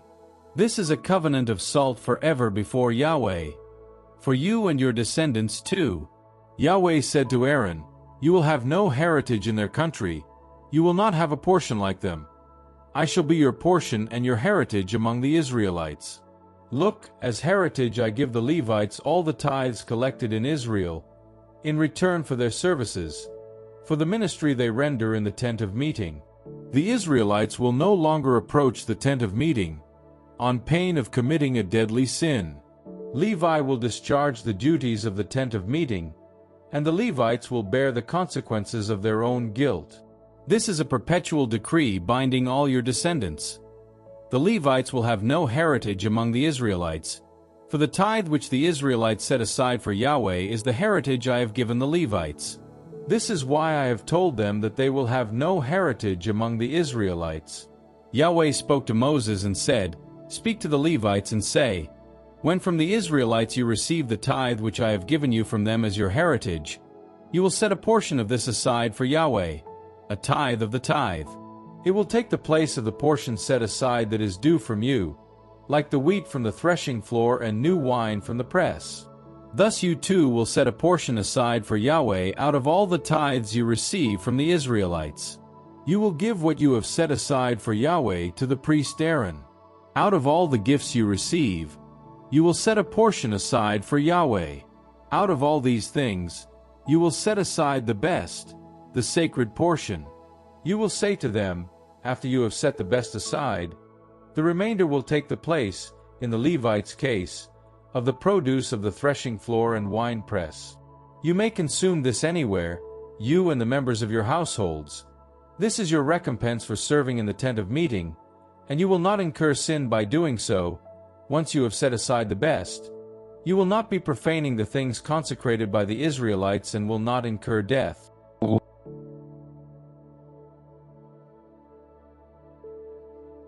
Numbers chapter 19. Yahweh spoke to Moses and Aaron and said, This is a decree of the law which Yahweh has prescribed. Tell the Israelites, they are to bring you a red heifer without fault or blemish that has never borne the yoke. You will give it to the priest Eleazar. It will then be taken outside the camp and slaughtered in his presence.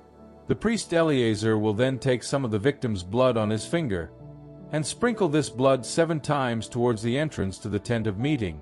The heifer will then be burnt while he looks on. Its hide, flesh, blood, and offal will be burnt. The priest will then take some cedar wood, hyssop, and scarlet material and throw them on the fire where the heifer is burning. He will then wash his clothes and bathe himself, after which he will go back to the camp, though he will remain unclean until evening. The man who has burnt the heifer will wash his clothes and bathe himself and will remain unclean until evening. The man who gathers up the ashes of the heifer must be ritually clean. He will deposit them outside the camp, in a clean place. They will be kept for the ritual use of the Israelite community for making water for purification. It is a sacrifice for sin. The man who has gathered up the ashes of the heifer will wash his clothes and remain unclean until evening. For the Israelites as for the resident alien, this will be a perpetual decree. Anyone who touches the corpse of anyone whatever will be unclean for 7 days. Such a person must be purified with these waters on the 3rd and 7th day and will then be clean. Otherwise he will not be clean. Anyone who touches the corpse of anyone who has died and is not purified, defile Yahweh's dwelling. Such a person will be outlawed from Israel, since the water for purification has not been sprinkled over him. He is unclean, and his uncleanness remains in him. This is the law when someone dies in a tent. Anyone who goes into the tent, or anyone who is already in it, will be unclean for 7 days, and every open vessel with no cover tied over it will also be unclean. Anyone in the open country who touches a murder victim, a corpse, human bones, or a grave will be unclean for 7 days. For someone thus unclean, some of the ashes of the victim burnt as a sacrifice for sin will be taken and spring water must be poured over them, in a vessel. Someone who is ritually clean will then take some hyssop and dip it in the water. This person will then sprinkle the tent, all the vessels and people who were there, and similarly anyone who has touched human bones, a murder victim, a corpse, or a grave. On the 3rd and the 7th day the clean one will sprinkle the unclean, who on the 7th day will be clean. The latter will then wash his clothes and bathe in water, and in the evening he will be clean. Anyone who fails to be purified in this way will be outlawed from the community, and would defile Yahweh's sanctuary. Such a person is unclean, not having been sprinkled with the water for purification. This will be a perpetual decree for them. The person who sprinkles the water for purification will wash his clothes, and anyone who touches the water for purification will be unclean until evening. Anything that an unclean person touches will be unclean, and anyone who touches it will be unclean until evening.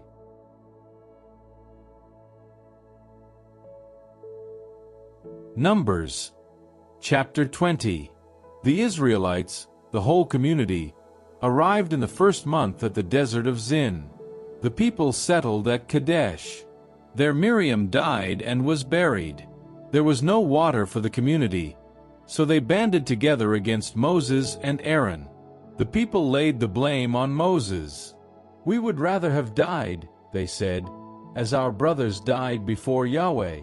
Why have you brought Yahweh's community into this desert, for us and our livestock to die here? Why did you lead us out of Egypt, only to bring us to this wretched place? It is a place unfit for sowing, it has no figs, no vines, no pomegranates, and there is not even water to drink." Leaving the assembly, Moses and Aaron went to the entrance of the tent of meeting. They threw themselves on their faces, and the glory of Yahweh appeared to them. Yahweh then spoke to Moses and said, "Take the branch and call the community together, you and your brother Aaron. Then, in full view of them, order this rock to release its water.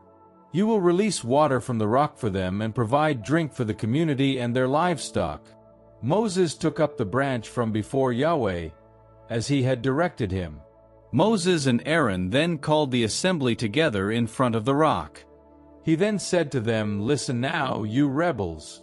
Shall we make water gush from this rock for you?" Moses then raised his hand and struck the rock twice with a branch. Water gushed out in abundance, and the community and their livestock drank. Yahweh then said to Moses and Aaron, "Because you did not believe that I could assert my holiness before the Israelites' eyes, you will not lead this assembly into the country which I am giving them." These were the waters of Meribah, where the Israelites laid the blame on Yahweh and where, by their means, he asserted his holiness. Moses sent messengers from Kadesh to the king of Edom. "Your brother Israel says this: You are aware of the great hardships we have encountered. Our ancestors went down to Egypt, and there we stayed for a long time. But the Egyptians treated us badly, as they had our ancestors. When we appealed to Yahweh, He heard our cry and, sending an angel, brought us out of Egypt. And here we are now, at Kadesh, a town on the borders of your territory. We ask permission to pass through your country. We shall not go through the fields or vineyards. We shall not drink the water from the wells. We shall keep to the king's highway without turning to right or left until we have passed through your territory. To which Edom replied, You will not pass through my country. If you do, I shall oppose you by force of arms. To which the Israelites replied, We shall keep to the high road. If I and my flocks drink any of your water, I am willing to pay for it. All I am asking is to pass through on foot. Edom replied, You shall not pass. And Edom opposed them in great numbers and great force. At Edom's refusal to grant Israel passage through his territory, Israel turned away. They set out from Kadesh, and the Israelites, the whole community, came to Mount Hor. Yahweh spoke to Moses and Aaron at Mount Hor, on the frontier of Edom, and said, Aaron is to be gathered to his people. He will not enter the country which I have given to the Israelites, since you both disobeyed my order at the waters of Meribah. Take Aaron and his son Eleazar and bring them up Mount Hor. Then take Aaron's robes off him and dress his son Eleazar in them. Aaron will then be gathered to his people. That is where he will die. Moses did as Yahweh ordered. With the whole community watching, they went up Mount Hor. Moses took Aaron's robes off him and dressed his son Eleazar in them. And there Aaron died, on the mountaintop. Moses and Eleazar then came back down the mountain. The whole community saw that Aaron had died, and for 30 days the whole house of Israel mourned for Aaron.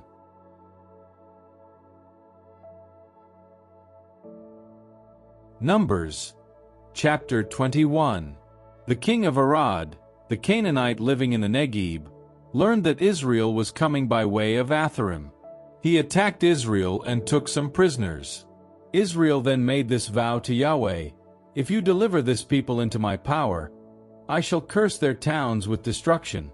Yahweh heard Israel's words and delivered the Canaanites into their power, and they destroyed them in accordance with their curse. Hence the place was given the name Hormah. They left Mount Hor by the road to the Sea of Suph, to skirt round Edom. On the way the people lost patience. They spoke against God and against Moses. Why did you bring us out of Egypt to die in the desert? For there is neither food nor water here. We are sick of this meager diet. At this, God sent fiery serpents among the people. Their bite brought death to many in Israel. The people came and said to Moses, We have sinned by speaking against Yahweh and against you. Intercede for us with Yahweh to save us from these serpents. Moses interceded for the people, and Yahweh replied, Make a fiery serpent and raise it as a standard. Anyone who is bitten and looks at it will survive. Moses then made a serpent out of bronze and raised it as a standard, and anyone who was bitten by a serpent and looked at the bronze serpent survived. The Israelites set out and camped at Oboth. Then they left Oboth and camped at Iabarim, in the desert on the eastern border of Moab. They set out from there and camped in the gorge of the Zered. They set out from there and camped on the other side of the Arnon. This gorge in the desert begins in the territory of the Amorites. For the Arnon is the frontier of Moab, between the Moabites and the Amorites. That is why it says in the book of the wars of Yahweh, Waheb near Suphah and the gorges of the Arnon and the slope of the ravine running down to the site of Ar and over against the frontier of Moab. And from there they went to Beer, that being the well in connection with which Yahweh had said to Moses, Call the people together and I will give them water. Then it was that Israel sang this song, Spring up, well, sing out for the well, sunk by the princes, dug by the people's leaders with a scepter, with their staves. And from the desert to Mattanah, and from Mattanah to Nahaliel, and from Nahaliel to Bamoth, and from Bamoth to the valley that opens into the country of Moab, towards the heights of Pisgah overlooking the desert. Israel sent messengers to say to Sihon king of the Amorites, I wish to pass through your country. We shall not stray into the fields or vineyards. We shall not drink the water from the wells. We shall keep to the king's highway until we have passed through your territory. But Sihon would not give Israel leave to pass through his country. He assembled all his people, marched into the desert to meet Israel, and reached Jahaz, where he gave battle to Israel. Israel defeated him by force of arms and conquered his country from the Arnon to the Jabbok, as far as the Ammonites, for Jazer marked the Ammonite frontier. Israel took all these towns. Israel occupied all the Amorite towns, Heshbon and all its dependencies, Heshbon being the capital of Sihon king of the Amorites, who had made war on the first king of Moab and captured all his territory as far as the Arnon. Hence the poets say, Come to Heshbon. Let the city of Sihon be rebuilt on firm foundations. For fire has burst from Heshbon, a flame from the city of Sihon, devouring Ar of Moab, engulfing the heights of the Arnon. O unhappy Moab, people of Chemosh, you are lost. He has resigned his sons as fugitives, and his daughters as prisoners to Sihon king of the Amorites. Their posterity has been destroyed from Heshbon all the way to Dibon, and we have lit a fire all the way from Nophah to Medeba. Thus Israel occupied the Amorites' territory. Moses then sent men to reconnoiter Jazer, and Israel took it and its dependencies, evicting the Amorites who lived there. They then turned and marched on Bashan. Og king of Bashan and all his people marched to meet them and give battle at Edrei. Yahweh said to Moses, Do not be afraid of him, for I have put him, all his people and his country at your mercy. Treat him as you treated Sihon king of the Amorites, who lived in Heshbon. So they pressed their attack against him, his sons and all his people until there was no one left alive, and they took possession of his country.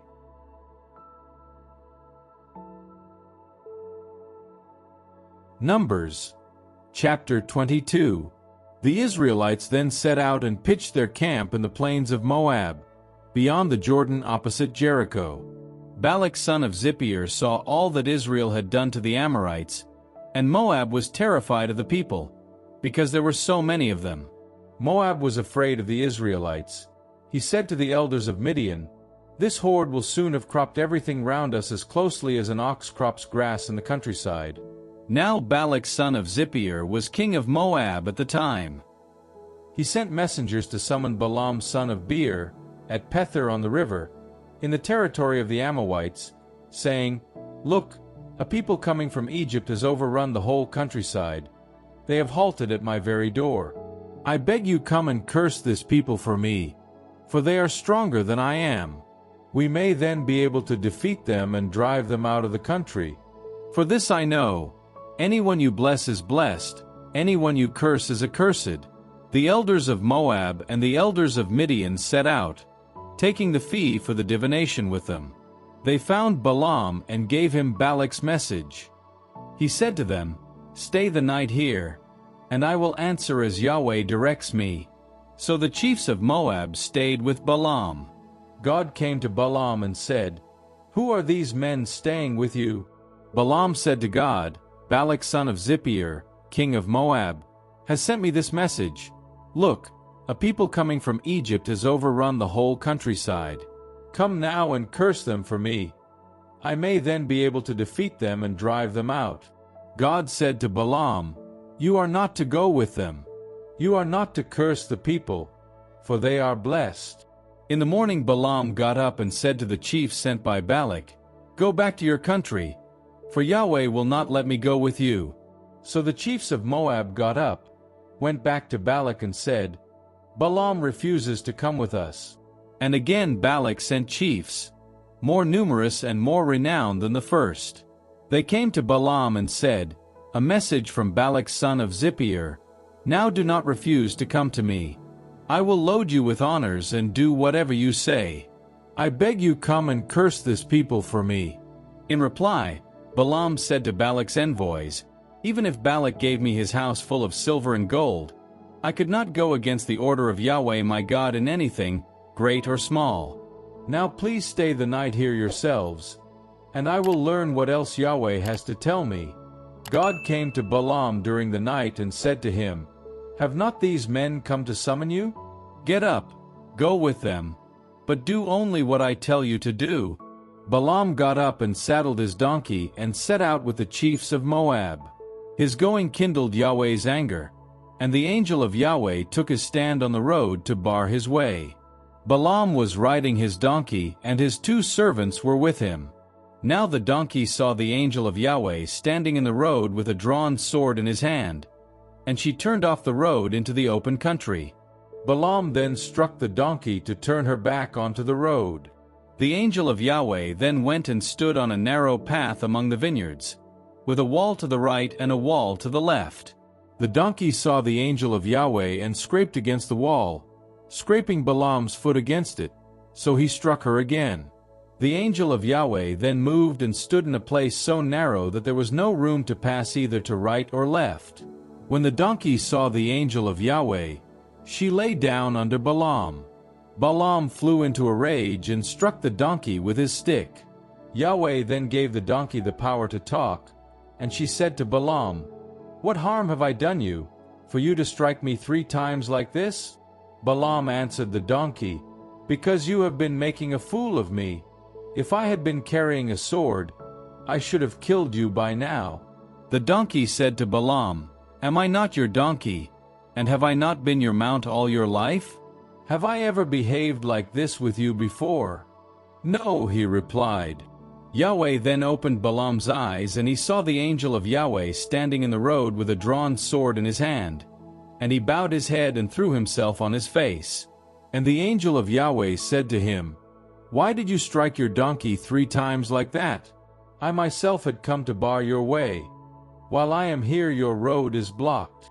The donkey saw me and turned aside because of me 3 times. You are lucky she did turn aside, or I should have killed you by now, though I would have spared her." Balaam said to the angel of Yahweh, "I have sinned. I did not know you were standing in the road to stop me. But if what I am doing displeases you, I will go home again." The angel of Yahweh said to Balaam, "Go with these men, but say only what I tell you to say." So Balaam went on with the chiefs sent by Balak. Balak learned that Balaam was coming and went out to meet him, in the direction of Ar in Moab, at the Arnon frontier on the country's furthest boundary. Balak said to Balaam, "Did I not send messengers to summon you? Why did you not come to me? Did you think, perhaps, I could confer no honors on you?" Balaam said to Balak, "I have come to you after all. I suppose you know I cannot say anything on my own? The words God puts into my mouth are what I shall say." Balaam set out with Balak. They came to Kiriath-Huzoth. Balak sacrificed oxen and sheep, and offered portions to Balaam and the chiefs who were with him. Next morning Balak took Balaam and brought him up to Bamoth-Baal, from where he could see the edge of the camp.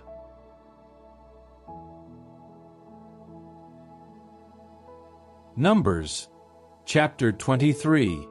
Balaam said to Balak, "Build me 7 altars here and prepare me 7 bulls and 7 rams." Balak did as Balaam said and offered a burnt offering of 1 bull and 1 ram on each altar.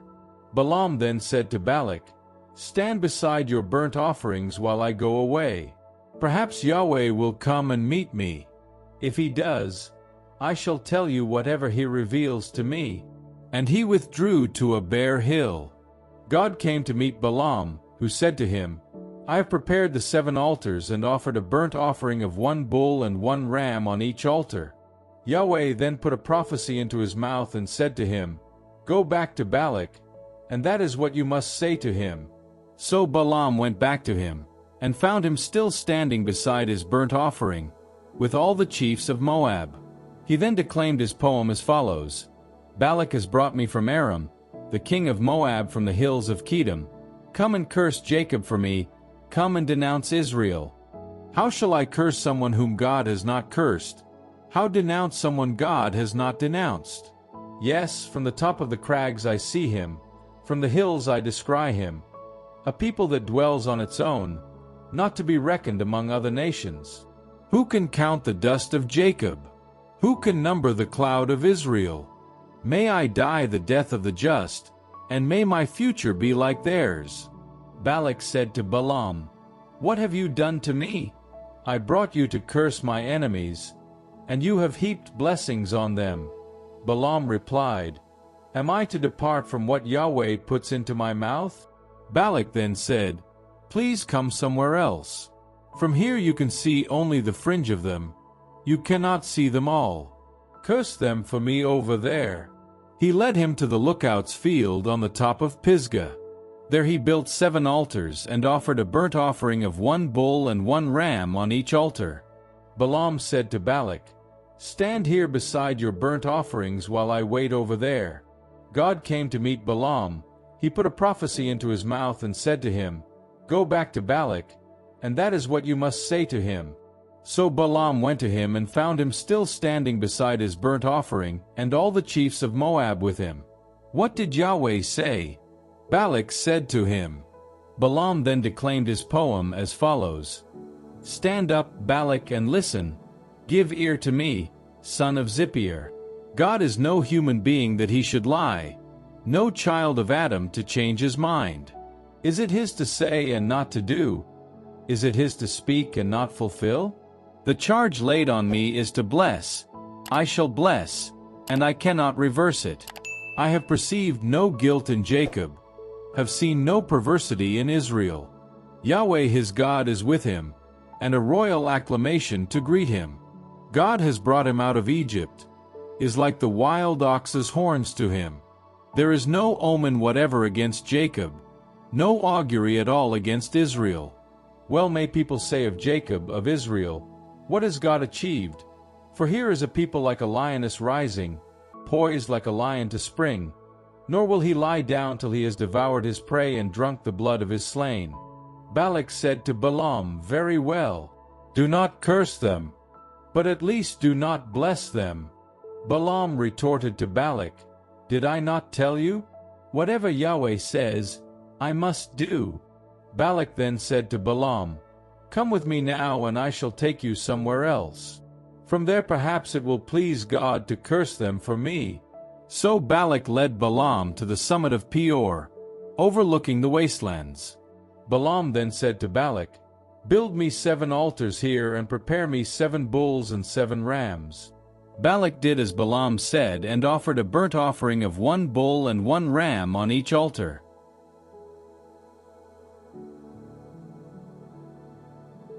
Numbers chapter 24. Balaam then saw that it pleased Yahweh to bless Israel. He did not go as before to seek omens, but turned towards the desert. Raising his eyes, Balaam saw Israel settled tribe by tribe. The Spirit of God came on him, and he declaimed his poem as follows: The prophecy of Balaam son of Beor, the prophecy of the man with far-seeing eyes, the prophecy of one who hears the words of God. He sees what Shaddai makes him see, receives the divine answer, and his eyes are opened. How fair your tents are, Jacob! How fair your dwellings, Israel! Like valleys that stretch afar, like gardens by the banks of a river, like aloes planted by Yahweh, like cedars beside the waters. A hero arises from their stock. He reigns over countless peoples. His king is greater than Agag, and his kingship held in honor. God has brought him out of Egypt, is like the wild ox's horns to him.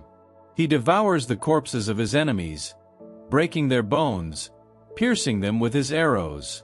He has crouched, he has lain down, like a lion, like a lioness. Who dare rouse him? Blessed be those who bless you, and accursed be those who curse you. Balak flew into a rage with Balaam. He struck his hands together and said to Balaam, I brought you to curse my enemies, and you have insisted on blessing them 3 times over. So now go home as fast as your legs can carry you. I promised to load you with honors. Yahweh himself has deprived you of them. Balaam retorted to Balak, Did I not tell the messengers you sent me? Even if Balak gave me his house full of gold and silver, I could not go against Yahweh's order and do anything of my own accord, whether for good or ill. Whatever Yahweh says is what I shall say. Now that I am going back to my own folk, let me warn you what this people will do to your people in days to come." He then declaimed his poem as follows: The prophecy of Balaam son of Beor, the prophecy of the man with far-seeing eyes, the prophecy of one who hears the words of God, of one who knows the knowledge of the Most High. He sees what Shaddai makes him see, receives the divine answer, and his eyes are opened. I see him, but not in the present. I perceive him, but not close at hand. A star is emerging from Jacob, a scepter is rising from Israel, to strike the brow of Moab, the skulls of all the children of Seth. Edom too will be a conquered land. Seir too will be a conquered land. When Israel exerts his strength, when Jacob tramples on his enemies and destroys the last survivors of Ar. Balaam then looked at Amalek and declaimed his poem as follows: Amalek, the earliest of nations, but his posterity will perish forever. He then looked at the Kenite and declaimed his poem as follows: Your dwelling was firm, Cain, your nest perched high in the rock. But the nest belongs to Beor. How long will you be Ashur's captive? He then declaimed his poem as follows: The sea people are gathering in the north, the vessels from the coasts of Kittim. They will bear down on Ashur, bear down on Eber. He too will perish forever. Balaam then got up, left and went home, and Balak too went his way.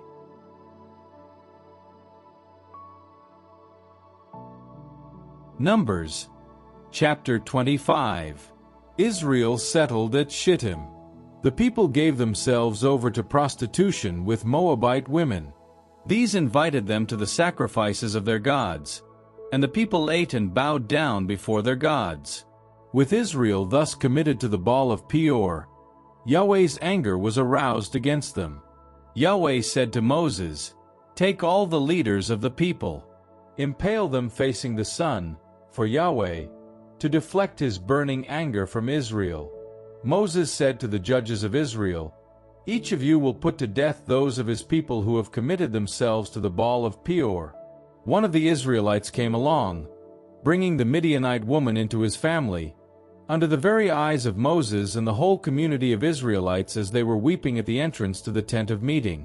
The priest Phinehas son of Eleazar, son of Aaron, on seeing this, stood up, left the assembly, seized a lance, followed the Israelite into the alcove, and there ran them both through, the Israelite and the woman, through the stomach. Thus the plague which had struck the Israelites was arrested. In the plague 24,000 of them had died. Yahweh then spoke and said, The priest Phinehas son of Eleazar, son of Aaron, has deflected my wrath from the Israelites, he being the only one of them to have the same zeal as I have. For which reason I did not make an end of the Israelites in my zeal. For this reason I say, To him I grant my covenant of peace, to him and his descendants after him. This covenant will assure the priesthood forever. In reward for his zeal for his God, he will have the right to perform the ritual of expiation for the Israelites. The Israelite who had been killed, the one who was killed with the Midianite woman, was called Zimri son of Salu, leader of one of the Simonite families. The woman, the Midianite who was killed, was called Cosbi, daughter of Zur, chief of a clan, of a family, in Midian. Yahweh then spoke to Moses and said, Harass the Midianites, strike them down. For harassing you with their guile in the Peor affair and in the affair of their sister Cosbi, the daughter of a prince of Midian, the woman who was killed the day the plague came on account of the business of Peor.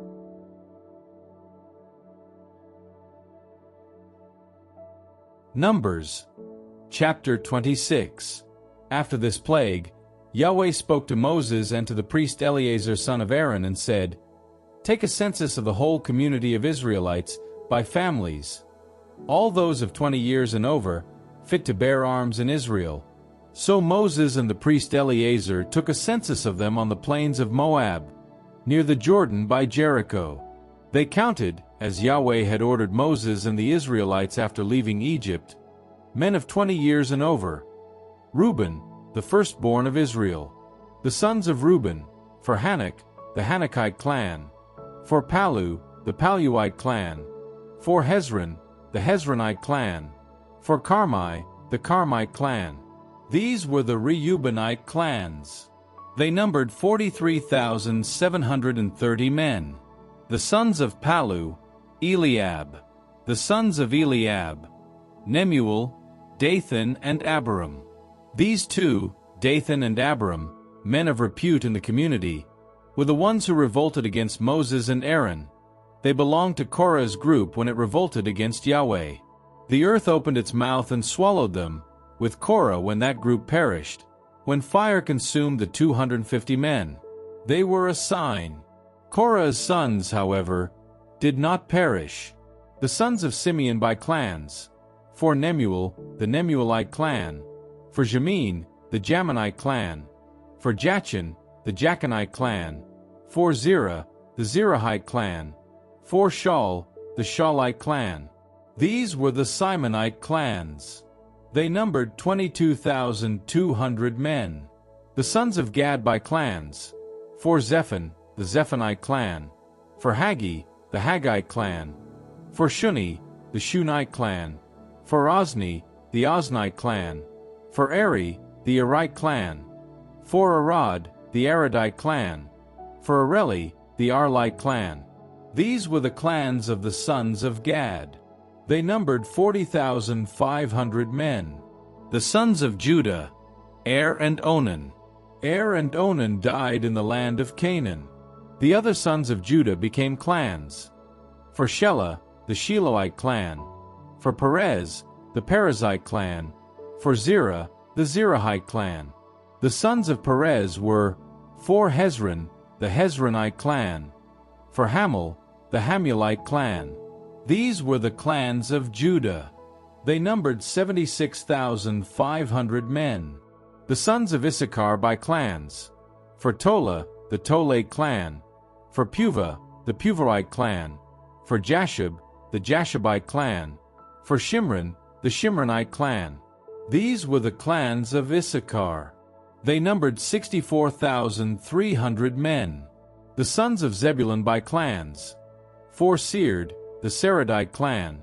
For Elon, the Elonite clan. For Yaliel, the Jalielite clan. These were the clans of Zebulun.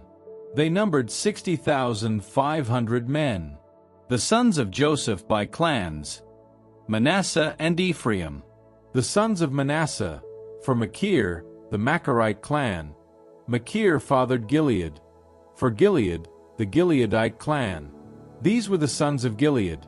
For Ezer, the Ezerite clan. For Helek, the Helekite clan. Asriel, the Israelite clan. Shechem, the Shechemite clan. Shemida, the Shemidate clan. Hepher, the Hepherite clan. Zelophehad son of Hepher had no sons, only daughters. The names of Zelophehad's daughters were Mahlah, Noah, Hoglah, Milcah, and Tirzah. These were the clans of Manasseh. They numbered 52,700 men. These were the sons of Ephraim by clans. For Shuthelah, the Shuthelahite clan. For Becher, the Becherite clan. For Tahan, the Tahanite clan. These were the sons of Shuthelah. For Aaron, the Aaronite clan. These were the clans of Ephraim. They numbered 32,500 men. These were the sons of Joseph by clans. The sons of Benjamin by clans. For Bela, the Belate clan. For Ashbel, the Ashbelite clan. For Ahiram, the Ahiramite clan. For Shephapham, the Shephaphamite clan. For Hupham, the Huphamite clan. Bela's sons were Ard and Naaman. For Ard, the Ardite clan. For Naaman, the Naamanite clan. These were the sons of Benjamin by clans. They numbered 45,600 men. These were the sons of Dan by clans. For Shuham, the Shuhamite clan. These were the sons of Dan by clans. All the Shuhamite clans numbered 64,400 men. The sons of Asher by clans. For Imnah, the Imnahite clan. For Ishvi, the Ishvahite clan. For Beriah, the Beriahite clan. For the sons of Beriah. For Heber, the Heberite clan. For Malkiel, the Malkielite clan. The daughter of Asher was called Sarah. These were the clans of Asher. They numbered 53,400 men. The sons of Naphtali by clans. For Jaziel, the Jazielite clan. For Guni, the Gunite clan. For Jezer, the Jezerite clan. For Shillem, the Shillemite clan. These were the clans of Naphtali as divided into clans. The sons of Naphtali numbered 45,400 men. Of the Israelites thus numbered, there were 601,730 men. Yahweh then spoke to Moses and said, "The country must be shared out among these as a heritage, proportionately to the number of those inscribed. To the large in number you will give a large area of land, to the small in number a small area. To each the heritage will be in proportion to the number registered." The sharing out of the country must, however, be done by lot. Each will receive a heritage proportionate to the number of names in their patriarchal tribes. The heritage of each tribe will be shared out by lot, depending on its larger or smaller numbers. These, by clans, are the Levites that were registered. For Gershon, the Gershonite clan. For Kohath, the Kohathite clan. For Merari, the Merarite clan. These are the Levite clans. The Libnite clan, the Hebronite clan, the Malite clan, the Mushite clan, the Korahite clan. Kohath fathered Amram. Amram's wife was called Jochebed, daughter of Levi, born to him in Egypt. To Amram she bore Aaron, Moses, and Miriam their sister. Aaron fathered Nadab and Abihu, Eleazar and Ithamar. Nadab and Abihu died when they brought unauthorized fire before Yahweh. Altogether 23,000 males of 1 month and over were registered. They were not registered with the Israelites, since they were given no heritage with the Israelites. Such were the men registered by Moses and the priest Eleazar, who took a census of the Israelites on the plains of Moab near the Jordan by Jericho. Not one of them was among those whom Moses and the priest Aaron had registered when they counted the Israelites in the desert of Sinai. For Yahweh had told them that these were to die in the desert, and that none of them would be left except Caleb son of Jephunneh and Joshua son of Nun.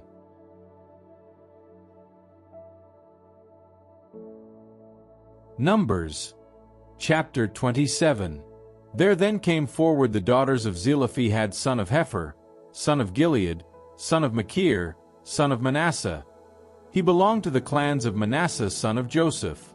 His daughters' names were Mahlah, Noah, Hoglah, Milcah, and Tirzah.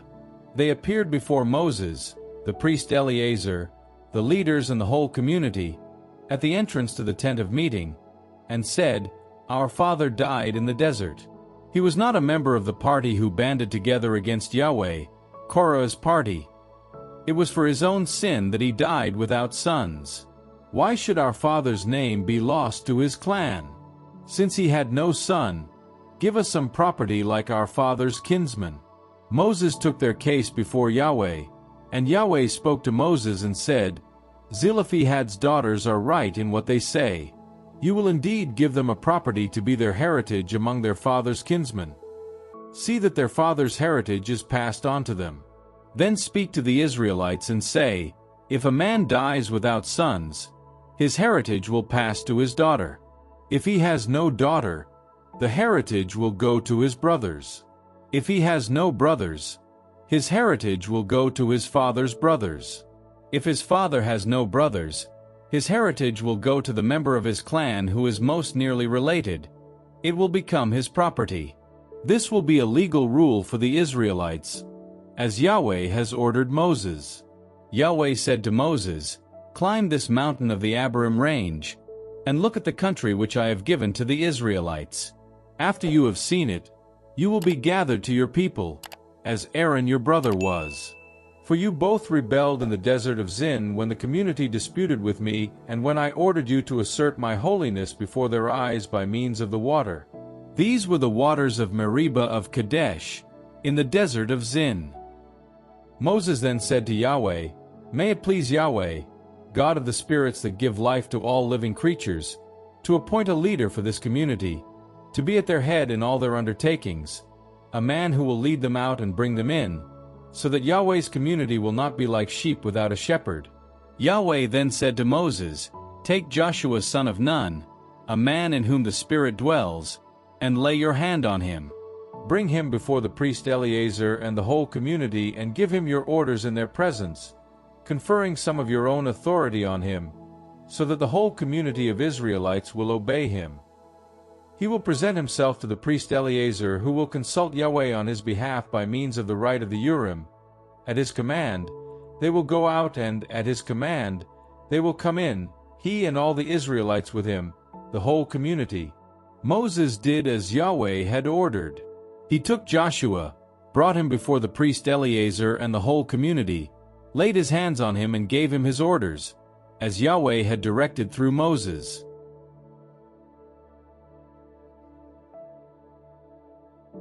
Numbers chapter 28.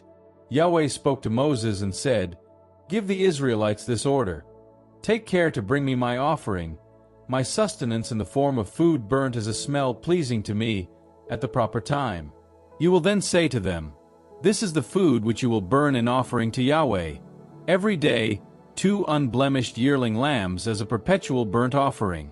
You will offer the first lamb in the morning and the second lamb at twilight, with a cereal offering of 1/10 of an ephah of fine flour mixed with 1/4 of a hin of crushed olive oil.' Such was the perpetual burnt offering made on Mount Sinai as a pleasing smell, as food burnt for Yahweh.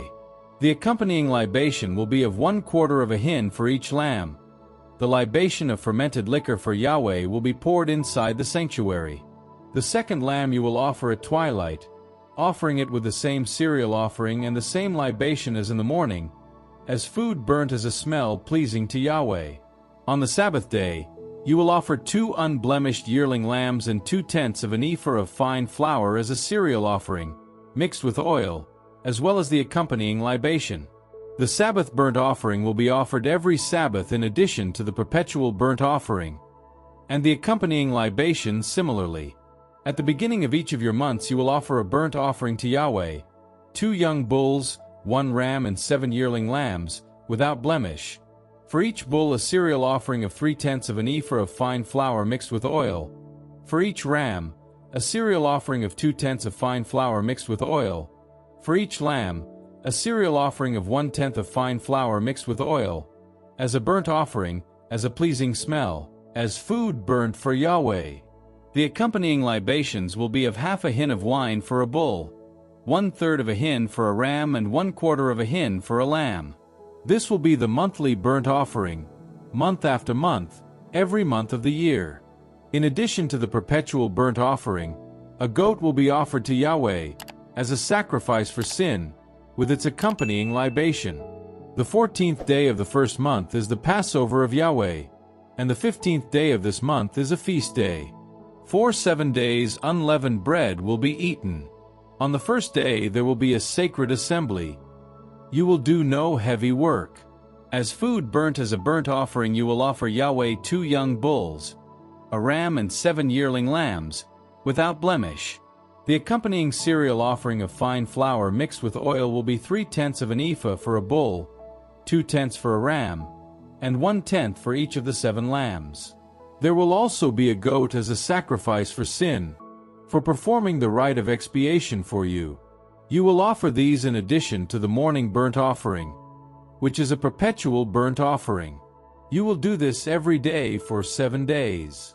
It is sustenance, food burnt as a smell pleasing to Yahweh, to be offered in addition to the perpetual burnt offering and its accompanying libation. On the 7th day you will hold a sacred assembly. You will do no heavy work. On the day of the first fruits, when you make your offering of new fruits to Yahweh at your Feast of Weeks, you will hold a sacred assembly. You will do no heavy work. As a burnt offering is a smell pleasing to Yahweh, you will offer 2 young bulls, 1 ram and 7 yearling lambs. The accompanying cereal offering of fine flour mixed with oil will be 3/10 of an ephah for each bull, 2/10 for the ram, and 1/10 for each of the 7 lambs. There will also be a goat as a sacrifice for sin, for performing the rite of expiation for you. You will offer these in addition to the perpetual burnt offering and its accompanying cereal offering and libations.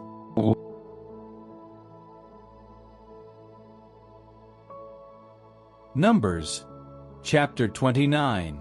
In the 7th month, on the first day of the month, you will hold a sacred assembly. You will do no heavy work. For you this will be a day of acclamations. As a burnt offering, as a smell pleasing to Yahweh, you will offer 1 young bull, 1 ram and 7 yearling lambs, without blemish. The accompanying cereal offering of fine flour mixed with oil will be 3/10 of an ephah for the bull, 2/10 for the ram, and 1/10 for each of the 7 lambs. There will also be a goat as a sacrifice for sin, for performing the rite of expiation for you. This is in addition to the monthly burnt offering and its cereal offering, the perpetual burnt offering and its cereal offering, and the accompanying libations enjoined by law, as a pleasing smell, as food burnt for Yahweh. On the 10th day of this 7th month, you will hold a sacred assembly. You will fast and do no work. As a burnt offering for Yahweh, as a pleasing smell, you will offer 1 young bull, 1 ram and 7 yearling lambs, which you will choose as being without blemish. The accompanying cereal offering of fine flour mixed with oil will be 3/10 of an ephah for the bull, 2/10 for the ram, and 1/10 for each of the 7 lambs. And a goat will be offered as a sacrifice for sin. This is in addition to the victim for sin at the Feast of Expiation, to the perpetual burnt offering and its cereal offering, and their accompanying libations. On the 15th day of the 7th month you will hold a sacred assembly. You will do no heavy work, and for 7 days you will celebrate a feast for Yahweh. As a burnt offering, as food burnt as a smell pleasing to Yahweh, you will offer 13 young bulls, 2 rams and 14 yearling lambs, without blemish. The accompanying cereal offering of fine flour mixed with oil will be 3/10 of an ephah for each of the 13 bulls, 2/10 for each of the 2 rams, and 1/10 for each of the 14 lambs. Also 1 goat as a sacrifice for sin. This is in addition to the perpetual burnt offering and its cereal offering and libation. On the 2nd day, 12 young bulls, 2 rams and 14 yearling lambs, without blemish. The accompanying cereal offering and libations, as prescribed, in proportion to the number of bulls, rams and lambs. Also 1 goat as a sacrifice for sin. This is in addition to the perpetual burnt offering and its cereal offering and libations. On the 3rd day, 11 bulls, 2 rams and 14 yearling lambs, without blemish. The accompanying cereal offering and libations, as prescribed, in proportion to the number of bulls, rams and lambs. Also 1 goat as a sacrifice for sin. This is in addition to the perpetual burnt offering and its cereal offering and libations. On the 4th day, 10 bulls, 2 rams and 14 yearling lambs, without blemish. The accompanying cereal offering and libations, as prescribed, in proportion to the number of bulls, rams and lambs. Also 1 goat as a sacrifice for sin. This is in addition to the perpetual burnt offering and its cereal offering and libation. On the 5th day, 9 bulls, 2 rams and 14 yearling lambs, without blemish. The accompanying cereal offering and libations, as prescribed, in proportion to the number of bulls, rams and lambs. Also 1 goat as a sacrifice for sin. This is in addition to the perpetual burnt offering and its cereal offering and libation. On the 6th day, 8 bulls, 2 rams and 14 yearling lambs, without blemish. The accompanying cereal offering and libations, as prescribed, in proportion to the number of bulls, rams and lambs. Also 1 goat as a sacrifice for sin. This is in addition to the perpetual burnt offering and its cereal offering and libations. On the 7th day, 7 bulls, 2 rams and 14 yearling lambs, without blemish. The accompanying cereal offering and libations, as prescribed, in proportion to the number of bulls, rams and lambs. Also 1 goat as a sacrifice for sin. This is in addition to the perpetual burnt offering and its cereal offering and libation. On the 8th day you will hold an assembly. You will do no heavy work. As a burnt offering, as food burnt as a smell pleasing to Yahweh, you will offer 1 bull, 1 ram and 7 yearling lambs, without blemish. The accompanying cereal offering and libations, as prescribed, in proportion to the number of bulls, rams and lambs. Also 1 goat as a sacrifice for sin. This is in addition to the perpetual burnt offering and its cereal offering and libation. This is what you are to do for Yahweh at your solemn feasts, over and above your votive offerings and your voluntary offerings, your burnt offerings, cereal offerings and libations, and your peace offerings.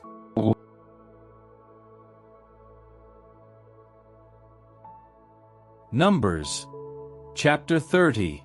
Moses told the Israelites exactly what Yahweh had ordered him. Moses spoke to the tribal leaders of the Israelites and said, "This is what Yahweh has ordered. If a man makes a vow to Yahweh or a formal pledge under oath, he must not break his word. Whatever he promises by word of mouth he must do. If a woman makes a vow to Yahweh or a formal pledge during her youth, while she is still in her father's house, and if her father hears about this vow or pledge made by her and says nothing to her, her vow, whatever it may be, will be binding, and the pledge she has taken, whatever it may be, will be binding. But if her father on the day he learns of it expresses his disapproval of it, then none of the vows or pledges she has taken will be binding. Yahweh will not hold her to it, since her father has expressed his disapproval.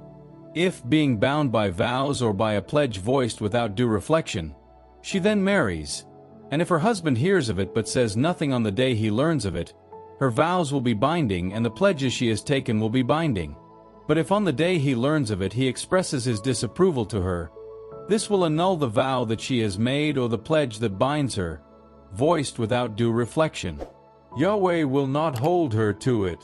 The vow of a widow or a divorced woman and all pledges taken by her are binding on her.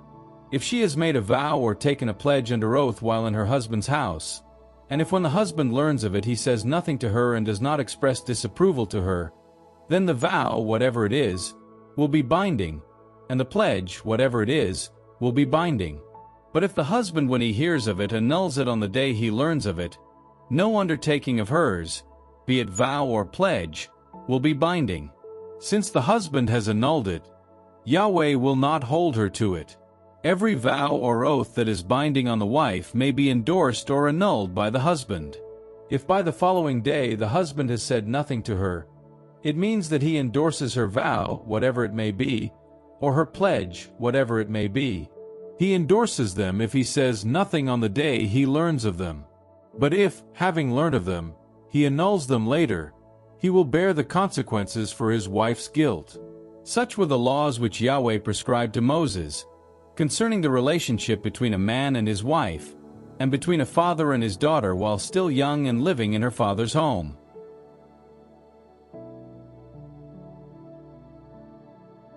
Numbers chapter 31. Yahweh spoke to Moses and said, "Exact the full vengeance for the Israelites on the Midianites.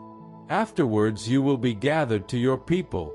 Moses said to the people, "Some of you are to take up arms for Yahweh's campaign against Midian, to carry out the vengeance of Yahweh on Midian. You will put 1,000 men in the field from each of the tribes of Israel." In this way Israel's thousands provided 12,000 men equipped for war, 1,000 from each tribe. Moses put them in the field, 1,000 from each tribe, with Phinehas, son of the priest Eleazar, to go with them carrying the sacred objects and the trumpets for the battle cry. They made war on Midian, as Yahweh had ordered Moses, and put every male to death.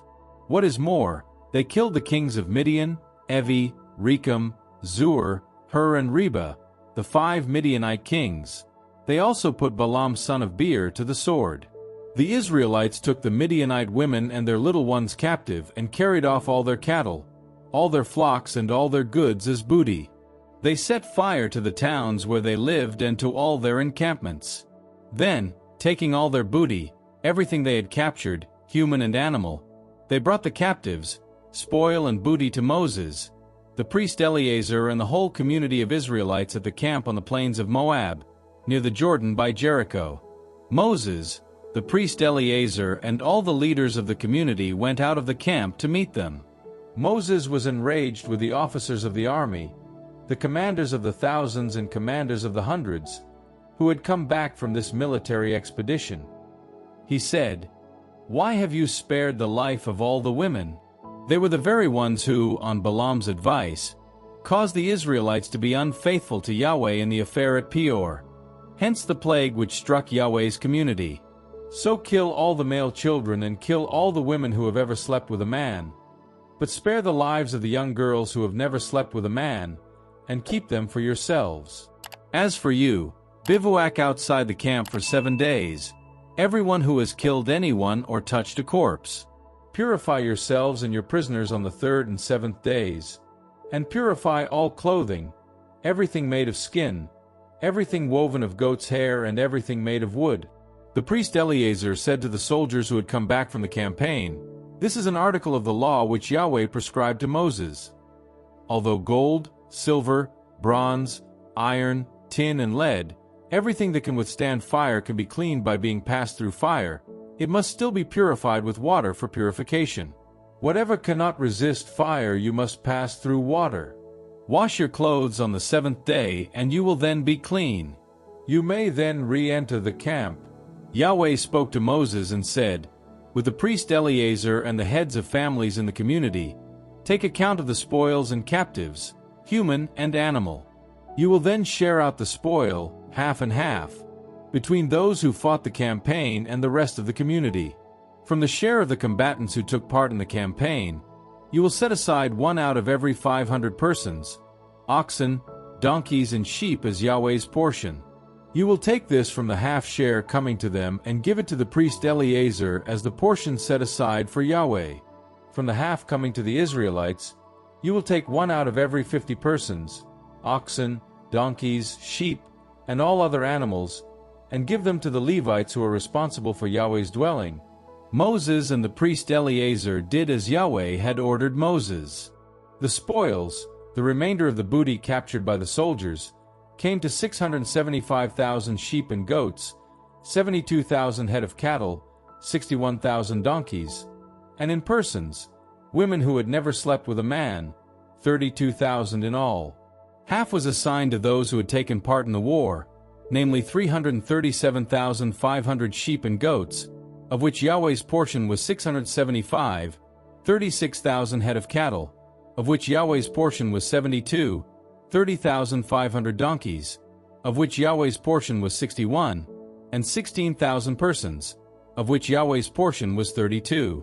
Moses gave the priest Eleazar the portion set aside for Yahweh, as Yahweh had ordered Moses. As for the half coming to the Israelites which Moses had separated from that of the combatants, this half, the community's share, came to 337,500 sheep and goats, 36,000 head of cattle, 30,500 donkeys, and 16,000 persons. From this half, the Israelites' share, Moses took 1 out of every 50, human and animal, and gave them to the Levites who were responsible for Yahweh's dwelling, as Yahweh had ordered Moses. The officers of the thousands who had fought the campaign, the commanders of the thousands and commanders of the hundreds, came to Moses and said, "Your servants have numbered the soldiers under their command. None of our men is missing.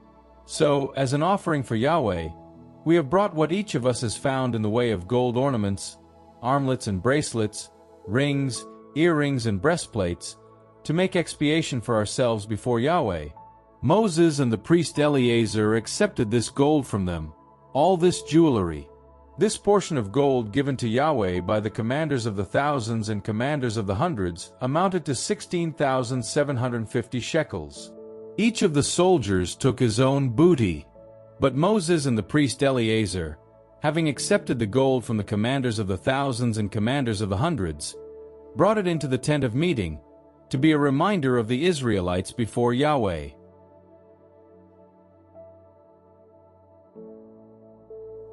Numbers chapter 32. Now, the Reubenites and Gadites owned very large herds of cattle. Having seen that the territories of Jazer and Gilead formed an ideal region for raising stock, the Gadites and Reubenites went to Moses, the priest Eleazar, and the leaders of the community, and said to them, "The territory of Adaroth, Dibon, Jazer, Nimrah, Heshbon, Elili, Sebam, Nebo, and Beon, which Yahweh has conquered before the advancing community of Israel, is ideal land for raising stock, and your servants are cattle breeders.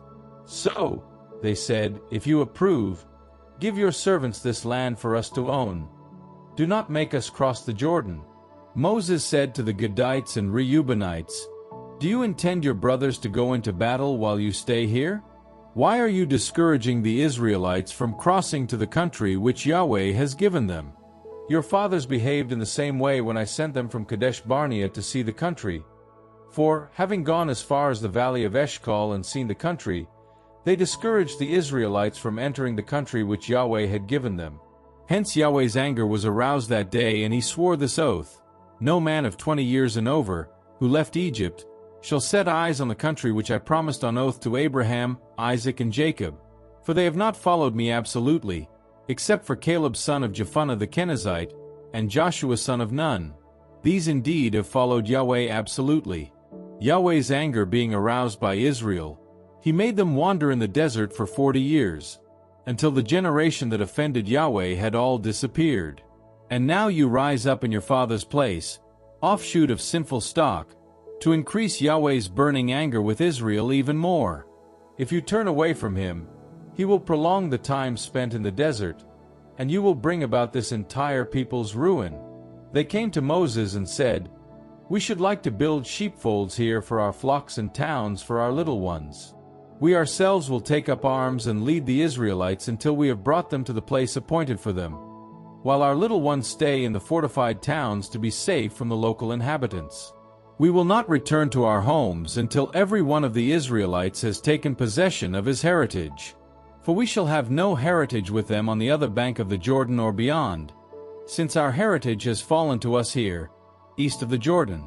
Moses said to them, If you do as you have said, if you are prepared to fight before Yahweh, and if all those of you who bear arms cross the Jordan before Yahweh, until he has driven all his enemies out before him, then, once the country has become subject to Yahweh, you may go back, and will have discharged your obligation to Yahweh and Israel, and Yahweh will consider this territory yours.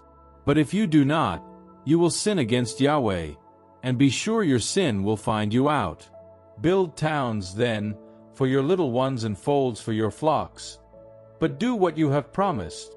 The Gadites and Reubenites said to Moses, Your servants will do as my Lord directs. Our little ones, our wives, our flocks, and all our livestock will stay in the towns of Gilead. But your servants, each armed for war, will cross in Yahweh's name and fight, as my Lord says.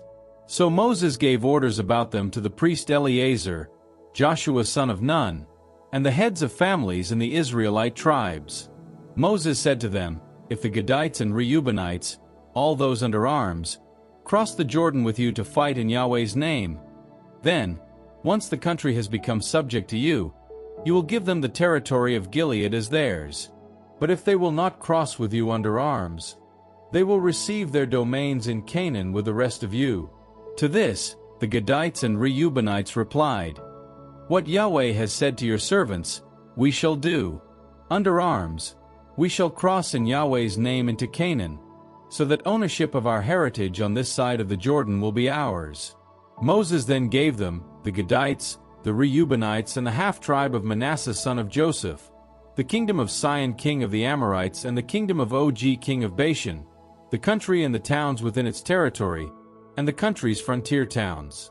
The Gadites rebuilt Dibon, Ataroth, Aroer, Atroth-Shaphan, Jazer, Jogbehah, Beth Nimrah, and Beth Haran as fortified towns with folds for the flocks. The Reubenites rebuilt Heshbon, Elili, Kiriathaim, Nebo, and Balmeon, the names of which were altered, and Sibmah, giving new names to the towns which they rebuilt. The descendants of Machir son of Manasseh went to Gilead. They conquered it and drove out the Amorites who were there. Moses gave Gilead to Machir son of Manasseh, and he settled there. Jair son of Manasseh went and seized their encampments, renaming them the encampments of Jair. Noba went and seized Kanat with its dependent townships, and called it Noba after himself.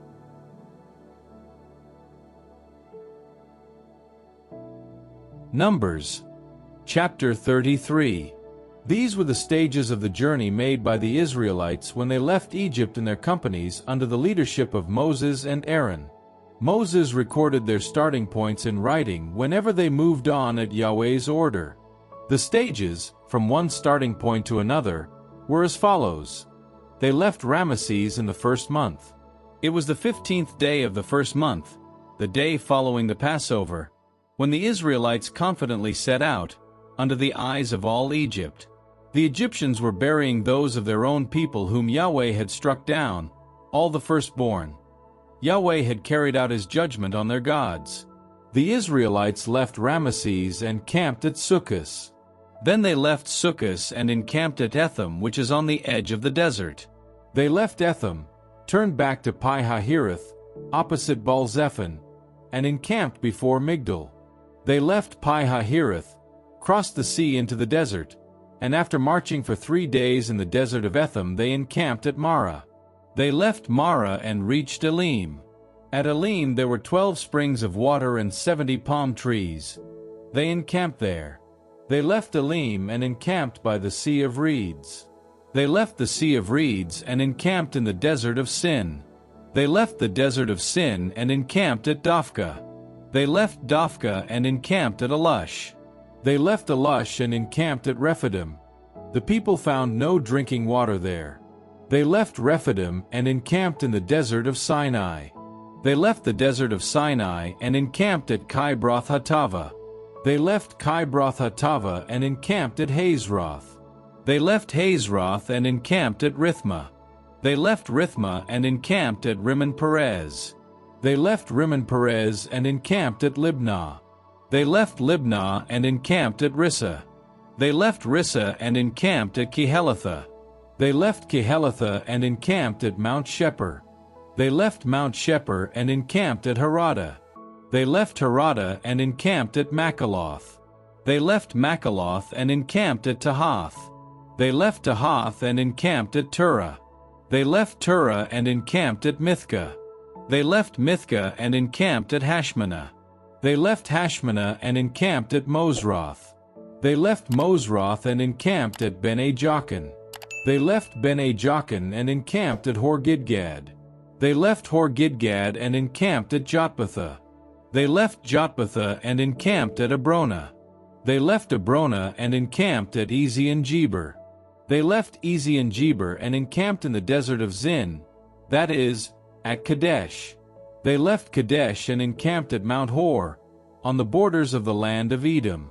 The priest Aaron went up Mount Hor on Yahweh's orders and died there in the 40th year of the exodus of the Israelites from Egypt, in the 5th month, on the 1st day of the month. Aaron was 123 years old when he died on Mount Hor.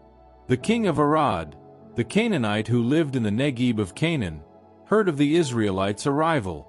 They left Mount Hor and encamped at Zalmonah. They left Zalmonah and encamped at Punon. They left Punon and encamped at Oboth. They left Oboth and encamped in Moabite territory at Iabarim. They left Iam and encamped at Dibengad. They left Dibengad and encamped at Almon-Diblathaim. They left Almon-Diblathaim and encamped in the Abarim mountains facing Nebo. They left the Abarim mountains and encamped on the plains of Moab, near the Jordan opposite Jericho. They encamped near the Jordan between Beth-ha-Jeshemoth and Abel-ha-Shittim, on the plains of Moab. Yahweh spoke to Moses on the plains of Moab, near the Jordan by Jericho, and said, "Speak to the Israelites and say, when you have crossed the Jordan into Canaan, you will drive out all the local inhabitants before you. You will destroy all their painted images. You will destroy all their metal statues, and you will demolish all their high places. You will take possession of the country and settle in it. For I have given you the country as your property. You will share it out by lot among your clans.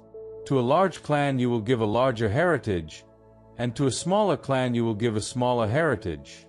Where the lot falls for each, that will be his.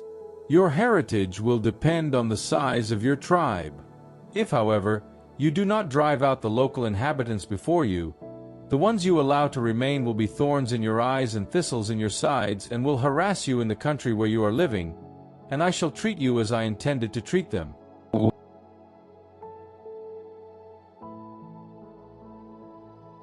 Numbers. Chapter 34. Yahweh spoke to Moses and said, "Give the Israelites this order. Say, when you enter the country, Canaan, this will be the country which forms your heritage. This is Canaan as defined by its boundaries. The southern part of your country will start from the desert of Zin, on the borders of Edom. Your southern boundary will start on the east at the end of the Salt Sea.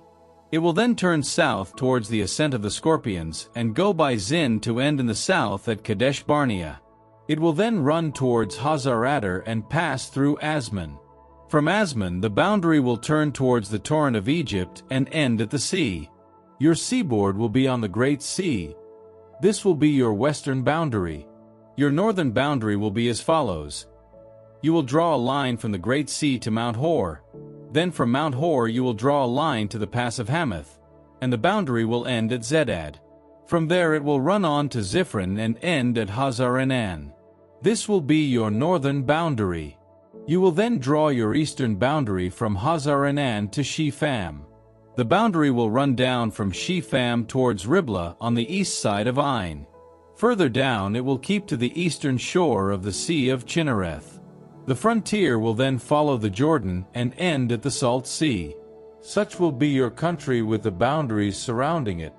Moses then gave the Israelites this order. This is the country where your heritages will be assigned by lot, and which Yahweh has ordered to be given to the 9 tribes and the half-tribe. For the tribe of the Reubenites with their families and the tribe of the Gadites with their families have already received their heritage. The half-tribe of Manasseh has also received its heritage. These 2 tribes and the half-tribe have received their heritage on the other side of the Jordan by Jericho, to the east, towards the sunrise. Yahweh spoke to Moses and said, "Here are the names of the men who will divide the country up for you. The priest Eleazar and Joshua son of Nun, and you will take 1 leader from each tribe to divide the country up into heritages. Here are the names of these men. For the tribe of Judah, Caleb son of Jephunneh. For the tribe of the Simonites, Shemuel son of Ammihud. For the tribe of Benjamin, Elidad son of Chislon. For the tribe of the Danites, the leader Bucky son of Jogli. For the sons of Joseph. For the tribe of Manasseh, the leader Haniel son of Ephod. For the tribe of the Ephraimites, the leader Kemuel son of Shifton. For the tribe of the Zebulunites, the leader Elizaphan son of Parnak. For the tribe of the Issacharites, the leader Paltiel son of Azan. For the tribe of the Asherites, the leader Ahahud son of Shalomi. For the tribe of the Naphtalites, the leader Pedahel son of Ammihud. These were the men whom Yahweh ordered to divide Canaan into heritages for the Israelites.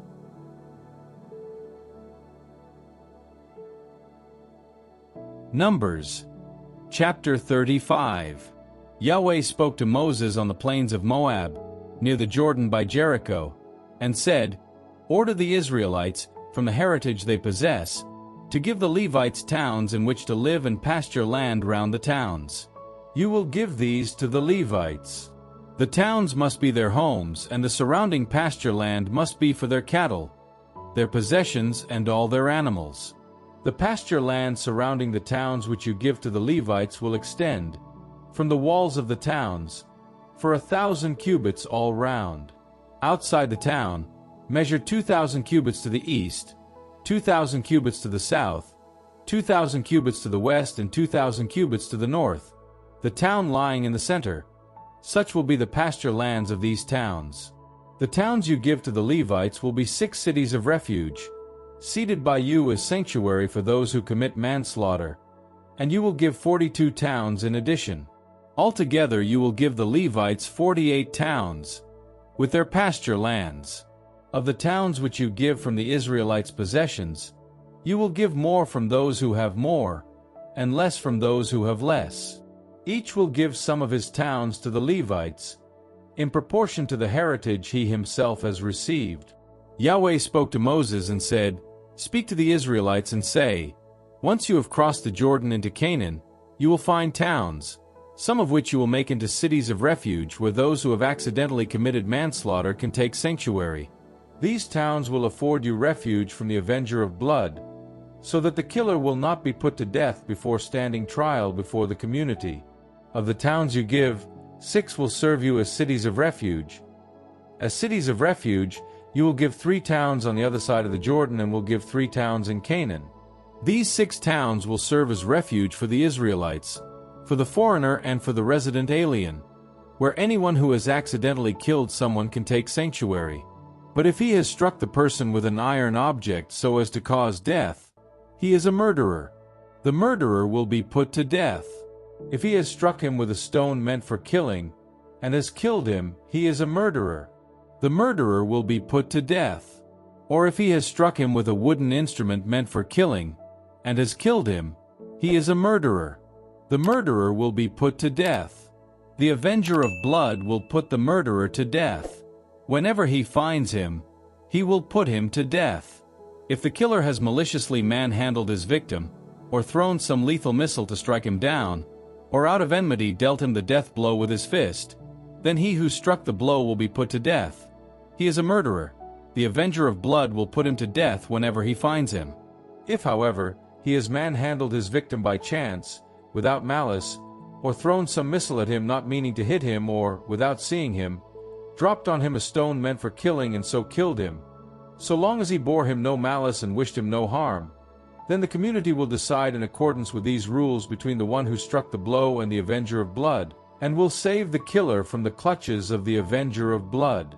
They will send him back to the city of refuge where he had taken sanctuary, and there he will stay until the death of the high priest who has been anointed with the holy oil.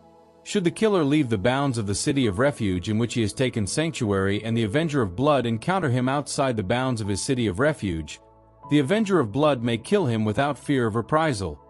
Since the killer should stay in his city of refuge until the death of the high priest, only after the death of the high priest is he free to go back to his own piece of property.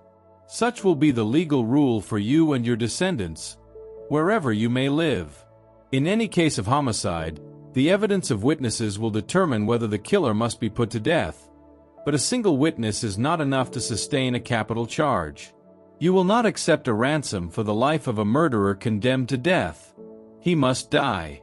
Nor will you accept a ransom for anyone who, having taken sanctuary in his city or refuge, wishes to come back and live at home before the death of the high priest. Do not profane the country you live in. Blood profanes the country, and, for the country, the only expiation for the blood shed in it is the blood of the man who shed it. So do not defile the country which you live in and where I live. For I, Yahweh, live among the Israelites.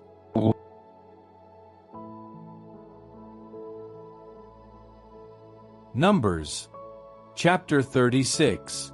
Then the heads of families of the clan descended from Gilead, son of Machir, son of Manasseh, one of the clans descended from Joseph, came forward and, addressing Moses and the leaders, the Israelite heads of families, they said, Yahweh has ordered my Lord to apportion the Israelites' heritages in the country by lot, and my Lord has been ordered by Yahweh to give the heritage of our brother Zelophehad to his daughters.